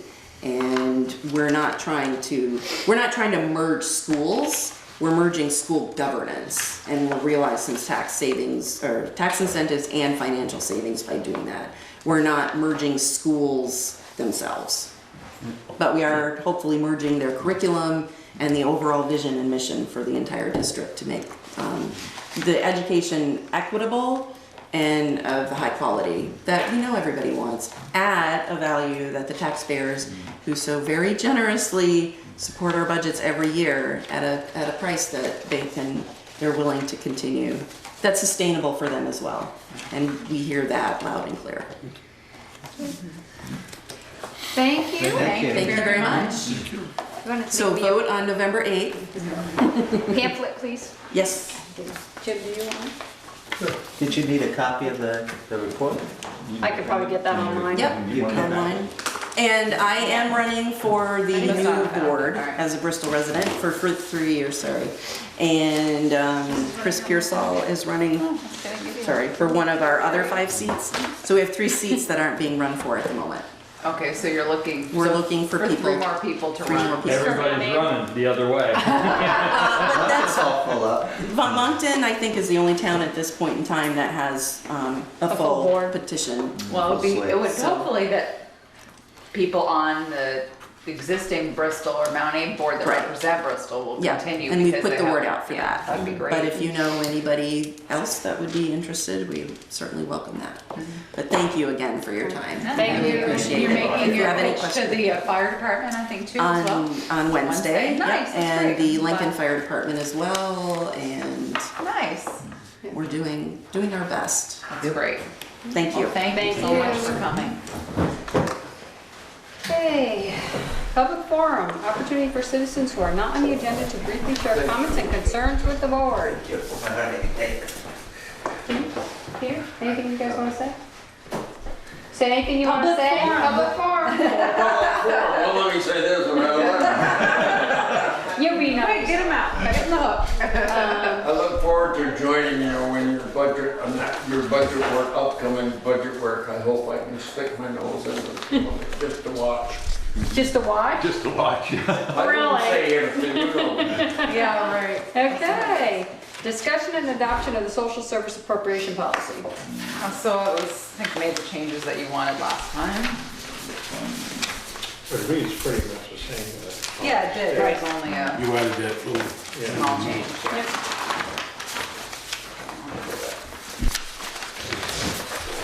I'll give her. Somebody want to make a motion? I so moved. Second? I will. Okay, discussion. what you added was that in the middle, right? Right there. No, we made No, the it was in change the on the back. Yeah. But they had to apply for, if they, you made two changes, right? One was Yes. if they got it on the floor, Yeah. they still had to petition for 3 years. 3 years Yeah. if they wanted that up amount. Right. And the other one was, What was it? Last. I'd go back to Peter's Well, the question. description? no, it was the second paragraph, and I can't remember what it was. I don't remember. Was, well, Encouraged to submit it. I thought that was part of it. Oh, this is about the description, I thought, but I'm going back to it. Okay, it says add language if changes on the floor, and then, no, that was it. There was just that one change, Michelle. That's all I had. Add language that if changes made from floor, they need to petition for 3 years to get the amount. Okay. Go ahead, Joe. Next to the last paragraph on the last page, page 2. Approval of social service appropriation will be paid by the town on following scheduled payment, November 30th each year. I'll go back to Peter's comment about the schools and they get all their money come June 1st or whatever, July 1st. Could we get taxes collected here in town twice a year? November Right. 30th and April. That's why it's November 30th. Could we do half and half? Why should we? Easier to do it in the two because we do our capital appropriations in April and we do our appropriations to social services in November. So we're giving them all the first half and we're running thin. That's all that's all I was thinking. Could we do just half of theirs and then get the other half in April? I mean, I think it's hard to now because people have gotten used to, we've done it that way in Bristol Yeah. for so long that they plan on, that money.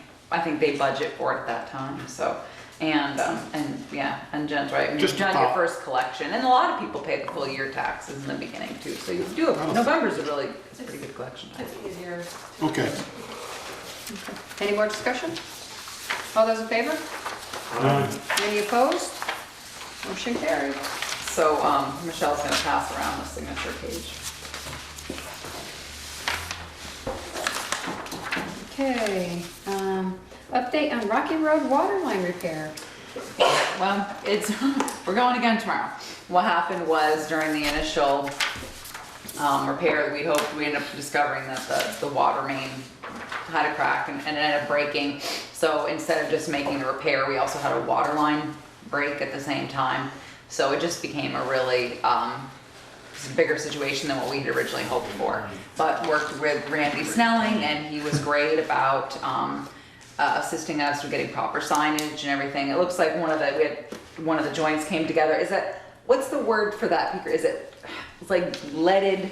Yeah, the lead filled joint. Yeah, and it's a seal, and it looked like that had also cracked, so there was an issue there along with the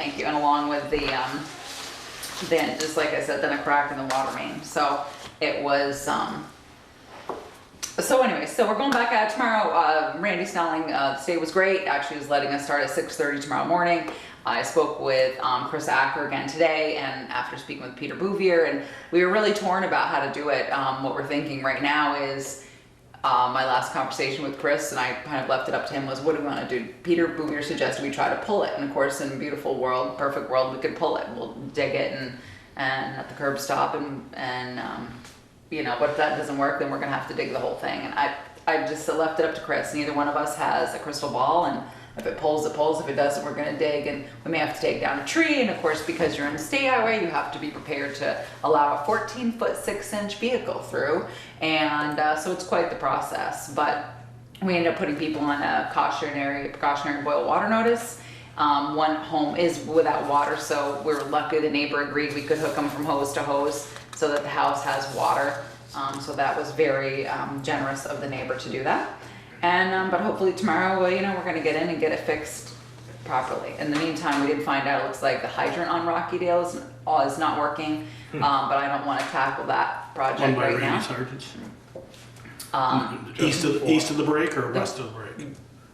West of the break is not working, I so. don't think that hydrant has worked for you. Well, we've never depended on that hydrant. So it's gonna get bagged, but I was not aware that it wasn't working, so, but I don't wanna tackle that as part of this project. So, we'll start there tomorrow morning at 6:30 and appreciate, Randy Snelling from the state working with us and being supportive, and VTUMS and of course Chris Acker, so. And all the people that live down there. And all the people that live down there with patients. Questions about this word. The corporation? The curb stop to the corporation. Yep. Corporation is the fitting that screws into the water main. Okay. Yeah. There.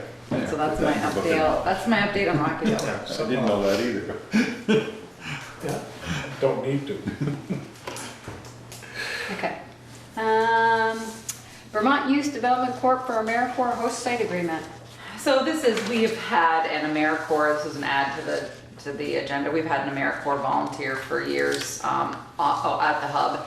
And we don't have one set for this point yet, but this is one of those things you have to, the host site agreement that has to get signed in advance. I reviewed the 35-page document earlier, and what it does is it allows us to place up to the equivalent of one full-time member at the host site organization, which is obviously the hub.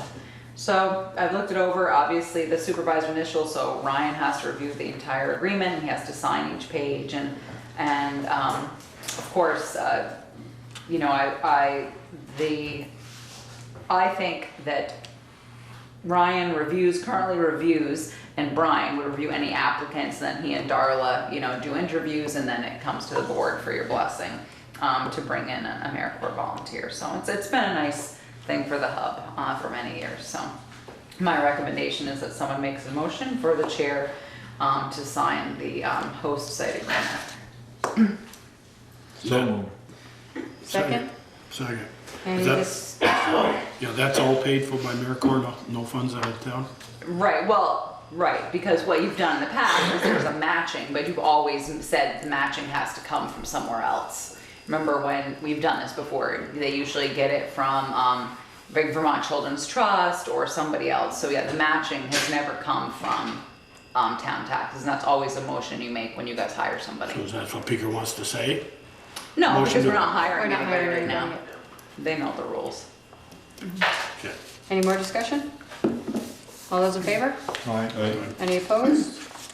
Motion carried. You want me to print my name, or? I don't know what it says. It says print name. There you go. I didn't know if she wanted to type it. No.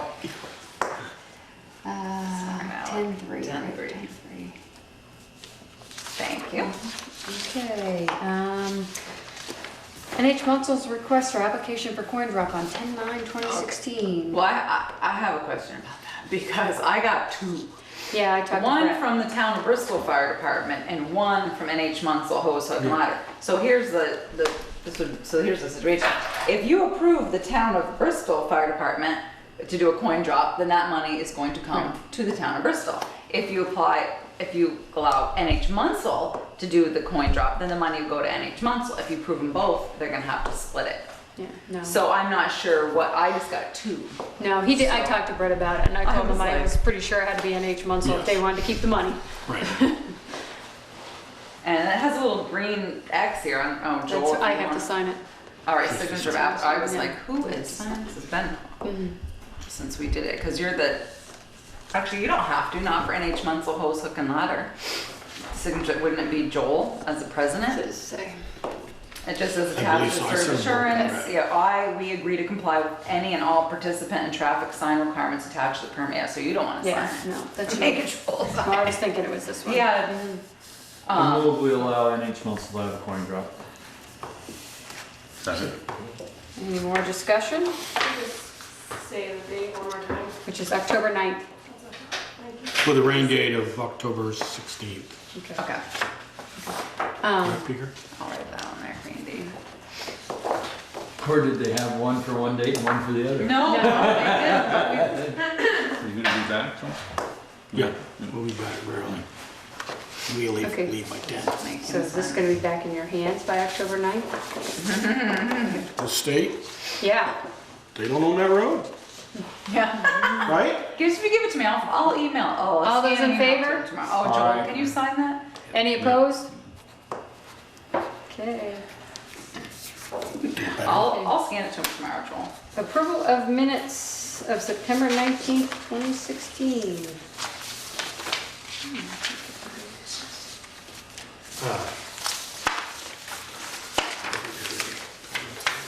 Oh yeah, thank you for proofreading. I sent them to Michelle and Peter. I'm like, someone proofread these for me, please. Do I miss something, Ted? Because I can fix it. Yeah, I got, No, there was something right here.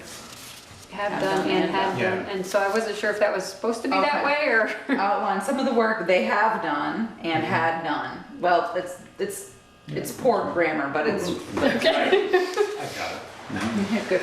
That word should be changed to replaced, The third time. or because they whatever. haven't been Fourth. removed 3 times, they've been removed twice. Oh, okay, all right, so they. Presuming that they get removed this Ted next recalls, time. this would be the third time these lights would be removed. Okay, not so removed, so replaced, okay. I can make that correction. That's all I have. Ted's got more, wait. I'm not sure. I just see a note. Oh. Yeah, number 5, that whole thing was predicated on the assumption we were going to be reimbursed. Yep. But nowhere in there does it say anything about being reimbursed. Oh, that it was a grant, joint part of customer. Right. I did see that in the bills tonight. Yeah, Yes. $1,500, something like that. No, it was 5,000. well, up to 5,000, but it ended up only being like 12, 13, huh? Oh, okay. Yeah. Taser The Taser International. International. Taser. $1,300. Yeah, Yeah, so anyways, okay. but you're right, it is to be paid by a grant. Yes, the Okay. only reason we took it out of town funds was the rate. Yeah. Because we had to purchase those things by. You're right, so I can add that, you're right, Ted, that's fine, I can add that language in, no problem. Happy to do that. Thank you for doing that. Any other comments or changes? Okay, all those in favor with the changes? Nobody Oh, made dear, a I'm motion? sorry. Okay, somebody make a motion. So moved. Second. All those in favor? Aye. Any opposed? Okay, Mary, town clerk and treasurer's report, including any liquor licenses. Alright, so first I do have a liquor license for Stonecutter Spirits. Let's see.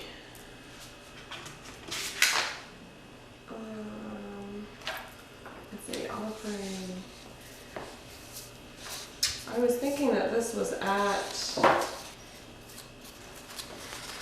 Mary's Inn, but now I'm looking at it and it's talking about Shelburne Museum, so I don't think you guys get to approve that. A Shelburne Museum? Yeah. Sure. Come on. I don't think you have that kind of. So I If we guess could I don't approve it, have- it just wouldn't do any good. So you don't think there is one there? I don't believe I do. Okay. And then I just wanted to ask if anyone had any questions about the memo that I had sent. Oh yeah, so we should talk about that, about advertising, for someone to take the minutes and, starting in after January. Is that right, Jack? She said. Jimmy's here all the time. and That's right, we'll Dave's just here. get you. Yeah, Might as well get paid, Jim. that's right. You imagine what that would look like. Yeah. So it seems to me that it obviously, I think you should go for an hourly rate instead of a per meeting because you're gonna have to have somebody here. Right. Plus they're gonna have to type them up on their own and then, and get them to us. So I guess we could put out an ad, I mean, we could just advertise on Front Porch Forum, or we could put out a one-time ad in the Addison Independent, or we could approach some people that might be interested. I'm not sure what your feelings are here. I would start with the Front Porch Forum, and if we get no one, then if we have to spend money, so be it. Okay. I wouldn't start that with that. And I would say if there's people that you feel might be adequate, that you would approach them Yeah. as well. because Okay. Without Not everybody does Front Porch Forum, not everybody reads the Addison. so- Right, no, it's true, you're totally right, it's true. And the ad will not mention anything about compensation then, right? Well, I think we should talk about that. I mean, what we're going to, obviously, if I'm gonna put something on Front Porch Forum, someone's gonna wanna know what sort of compensation they're looking for. Okay, so we have to have that conversation. I think so. I mean, I'm thinking, $15 an hour, I mean, you're asking people to come at night. That's the number I was, That's the number I have in my head too. Look at that, that crystal ball going today. I mean, that's what I was thinking, because they're coming at night, and obviously, I mean, we could allow them to use a laptop, or maybe they have their own equipment, but they're gonna have to type them at home, so it is their own. So, And you're doing this as part of your salary position, is that right? I get the same stipend that you get right now, which is the $15 per meeting. a meeting, A meeting. yeah. So, all What right. do the clerks at the school boards get? I believe when I looked into this, when I asked prior to get an hourly rate, I actually had suggested what the clerks for the school boards got, which I believe is something around like 20 for the first 2 hours, or 40 for the first 2 hours, and then $20 an hour after that per Wow. each additional 2 hours. That doesn't make sense, that's $20 an hour Must anyway. have Danny, eh? yeah. No, for but the it's first only an 2 hour and a hours. half, you still Still get get 40 $40. bucks. Right, so Yeah. you get $40 for the first 2 hours, but then if it's 3 hours, then you get the hourly rate after your 2 hours. So Wow. I'm pretty sure that's what the majority of them are doing. Huh? I think an hourly rate is fair because you could be here for Yeah. an hour, you could be here for 3 3 hours. hours. minimum so of you 1 could be hour. I here think we for- should start. With a minimum of 1 hour. Yeah, you could set a minimum too and see what, 15 with a minimum of 1 hour, whether we're here half an hour. yeah. Yeah, like that's ever Yeah, I happened. was gonna say, really? I was gonna say, or you could do a minimum of, promise them a minimum of 2 hours. 2 hours. Yeah. And with a $15 meeting with a 2-hour minimum, it's like we promise a call out to the road crew, That's what I would say, $15. I mean, because that at least minimum. gets them out I think that's the, good. so, all right, we'll do that. Okay. Do you need any more than that for that one? Nope. Anything else? Jim? I don't think so. Okay. I'm working on the warrant. Select board concerns. Joel, we'll go with you first. Hey, well, can we You have a question on the have a bills? couple of bills? Yeah. The Hardy Structural Engineers Yep, for, It's fire department roof. yep, I approve that, yeah. what was, this Because- was the new fire station? It is, and it's something that we hadn't picked up during the construction design or anything. We needed an anchor point. So if you're up there and you have a harness, we totally did not think about that. So we So I worked with the fire chief and we had it engineered. The guy was great, he gave us a good deal, got Jared Waite, because he was already working on the building, but we needed to have a point, so if you're up there, you had to have something that you could be harnessed to, so. On a flat roof. The guys who did, because I asked when we were building, because the guys up on the roof weren't wearing hard hats and they weren't tied off, and they said they have different rules. On flat roofs. They had to have the, what do you call it, the line around the outside, you know, cable up so high so that the flag isn't hanging off it. Yeah. So, I and didn't then, see that either, but. yeah, and then, Ryan's mileage for $600. I think the first bill was for Some of it epoxy. is- Yeah, For the first bill is for epoxy, and you know what, actually Ted, Did it all come out? But I questioned, I saw the bill here, yeah. what was that used for? So what happened was they were epoxying, painting the floor of the hub, and I think that they had misjudged the quantity that they were gonna get per gallon. So he purchased epoxy for the floor originally, and that was paid either on another credit card statement or on Home Depot statement previously, and then when he got to do it, they ran out, and so he had to go up and buy more. But Ted had a good point, which was it would be nice if in these cases, we should put a sticky note on them that says, this is a piece of the charge. Like maybe they paid the previous amount on a different bill. That's the first charge. This is the first charge. I thought he had paid, he ran out the other day, remember? And we got that whole. So we're gonna have another bill. This is like the square footage isn't written on the can. 'Cause he got the Home Depot card from the people here. Okay, I thought he had done, okay, I thought we had, so it's my bad, Ted. I thought we had paid this That is guy the first. 10 days ago. So 10 days ago, okay. Yeah. I thought we had paid 10 I days guess- ago, yeah. Is this all gonna show his mileage? It says No. mileage on the, Yes. Right, but it's Because she can coded only to put, whatever he has coded it to. Yeah, So well, if he he didn't see the bill. separated it. He's separated out, yeah. He These separated numbers are charges. separated out. but she can only write one description. She only has a very short Okay. space to write I saw on the $600 for mileage and I started that. And He was like, where is he? where did he going?" go? So, okay, so that was my. Home Depot in I Florida. thought this was the second purchase, not the first purchase. Okay. And I guess my last question is, we don't own that building. Right, we have certainly part of the maintenance agreement within the, we have a lease with them. And so I would like to believe that they had reviewed the terms of their lease. And I think that we do have to do certain maintenance. Well, you know Okay. that as the trustee. We agree to do specific things inside the building. And I think we have to do all the painting in the building. You guys like replace the furnace, that sort of stuff. But any of that stuff is ours. Okay. That's all I have, Michelle. Was there any? Well, I did want to say one more thing. Sorry, Ted. I just want to compliment whoever did the mowing over the guardrails on River Road and up along the bank. It looks really good. The crew did a nice job there and it looks really good. And I think that ditch machine that they rent for a couple of weeks is worth its time. You can see around the corner and stuff. It looked good. So that's all I want to say. Okay. Ted? Just while we're on that, is there any particular reason why epoxy was needed? Why it couldn't have been floor paint or something? You know, I wonder, because when I read this, he wrote epoxy, Ted, but when I just reread, that is not it. Where's the invoice? Next one up. No, sorry. I just read, I was thinking the same thing. I thought it said concrete.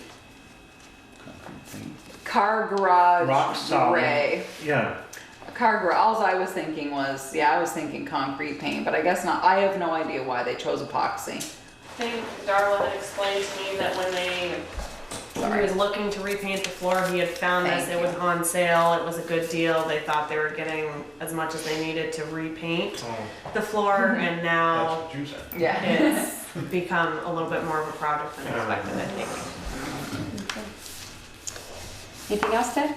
Yeah, along the lines of putting a post-it note on some of these bills. Last meeting, I had a real problem with spending $2,300 on tickets to the Great Escape, not realizing that the income had already been listed 2 weeks or 2 meetings before that. And I can't remember that. So I was wondering if that occurs again, if we could get just a snapshot of the entire transaction when it's complete, so that if we've collected money 2 months ago for this, and now we're expending that money. Can we have that on one sheet? I mean, you had an issue with that $2,300. No, I did, I questioned it. Yeah. Yeah, the way that you can see it is too, is when you get, Peter Ryan gave me the September financials. So the other way you can look at that is when you look at the monthly financial statement, you will see a revenue and an expense for Great Escape tickets. But,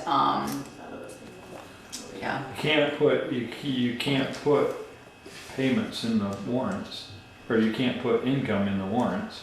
I suppose you could put a sticky note, but. Yeah, Yeah. that's all I was asking, just something to explain what's going on. Put a note on it that says this, we have collected this money and Yeah. Yeah. now reimbursing. Exactly. I thought we bought the tickets first, then to sell No. No, they're given to us and then we sell them and then periodically we make the deposit and write them a check. and Oh, okay. Do it that way. them. Okay. Yeah. Because I wondered, that was why we were buying $2,300 worth of tickets at the end of the season. No, I thought maybe no. we were keeping them until the spring. No, but I'm sure Got a they're deal going. on it. Yeah, just got a deal on it. And they're going back, so they'll be, and we already Before they sold go it the back. last time, so it'll be an accounting of it. Peter, Thank you for putting something on front porch about the bushes growing on the sidewalks. oh, Because that is a huge problem. well, that actually was very funny, and I could tell you that Sharon Campagna wrote to me and said, Trees, and I thought, well, you know what, I should kill two birds with one stone, which is deal with that as well as people can take their lawn leaf and brush where they can take it, because that becomes an issue this time of year. But there are places where Yes. one person can't even walk We by. got Yes. that mower now, you can stand that thing on edge.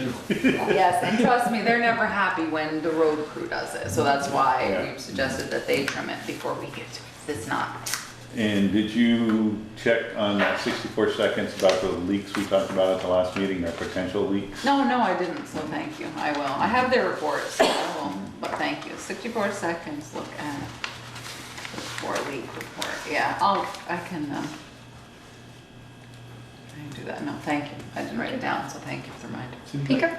Oh, sorry, Peter. Did you have No, something else? I'm just thinking, it seemed like the second one was it on Mountain Street?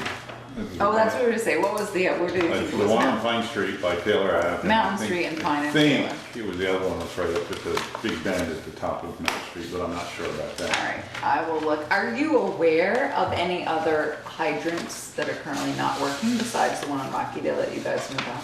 I don't, is the one by the Merchants Bank, that one, the top screws up out of it, doesn't it? No, I don't believe Which that. one does the top screw Over up? by Mount Aid, by the Little League field. They replaced that one, put it across the road. And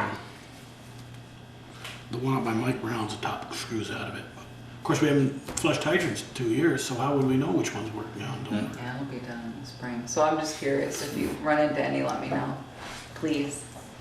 And so Well, I will, hopefully we don't have to use them. That's the- yeah, well, I'm, Yeah, no it's doubt. about the time we find out they don't work. Well, exactly, because I wasn't aware of that, so. There was one that, Jitner's in the corner of Taylor Avenue and Pleasant Street, and we had the structure fire in the barn. Right, but That one didn't work, but that one I believe has been fixed now. Yes, yeah. but, That yeah. one just never got turned back on. It got replaced after it got hit, never got turned back Right, on. so it's also, okay, perfect, well, I'll do that, and I will look, so yes, I'm sorry, Peter, I didn't do that, but I will. Peter? Good. And I'm good. Okay, Therese. Well, let me ask, roses for the 4x4? Yes. I thought you guys used to have one. You used to have an old Jeep that you used for your forest fires. Do you not have that anymore? No, it was the government and it was Transmission sold. went. Went back to the government Okay. and then they sold it again. Okay. Is he going to be included? No, because he doesn't do service. Yes, he does. Jay Gipner does not do service. Robinson. Through Robinson he does. I thought we went down this He- road before. No, No. he uses, So he's let all of what's his his, son-in-law's name? He Yeah, does their Fedor. service. Fedor. The doors used to do it. yeah. oh, so he's Does it go up? Yeah, let all those guys go. it goes up, He in doesn't July. do any service that I Is know that, of. so I haven't seen it. I didn't notice that it was He came to my higher house. the last couple Yeah. times. His son-in-law. Okay. what Ted's talking about is Vermont Gas, and the fact that I had said that I'd met with Tim Bouvier and had a nice conversation with him. Also spoke to a nice conversation with Christine Whitcomb, and waiting to hear back from her as far as working on that agreement. So I heard from the fire chief that the Bristol Fire Department will be accepting the resignations of Chris Griggs and Cody Sear. So certainly want to thank them for their service to Bristol, and I'm sad to see them go. And I also wanted to let you know, I did get, today was the day for responses regarding 32 North Street, the sale of the old station. So I did get 2 today, and asked people to turn them in by 4:30. I received one by 4:30, and then the other gentleman caught me outside about 20 to 5 when I was trying to cross the road. He thought it was 5. So I have a couple proposals to look at tomorrow. So those will be on your. That I did not get anything from Shelburne Museum.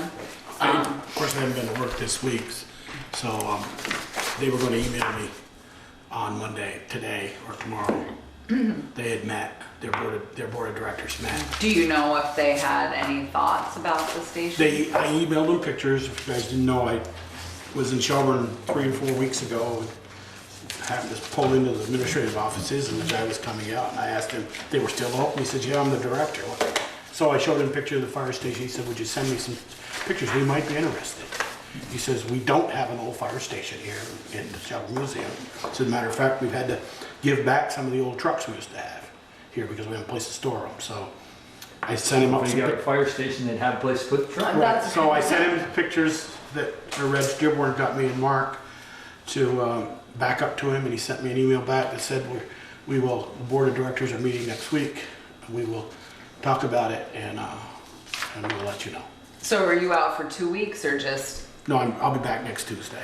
Okay, next. All right, so you could forward me Yes, anything. I will. For If a I get anything, select I'll board forward meeting. it to you. All right, and then we could, certainly look at these two, because I will say there's 2 totally different levels of detail here as far as what I received that I briefly looked at tonight when I got back about 6 o'clock, and so we'll look at those. I think I'm gonna have to get in touch with both of the people and try to go through and get questions answered before you see them, and then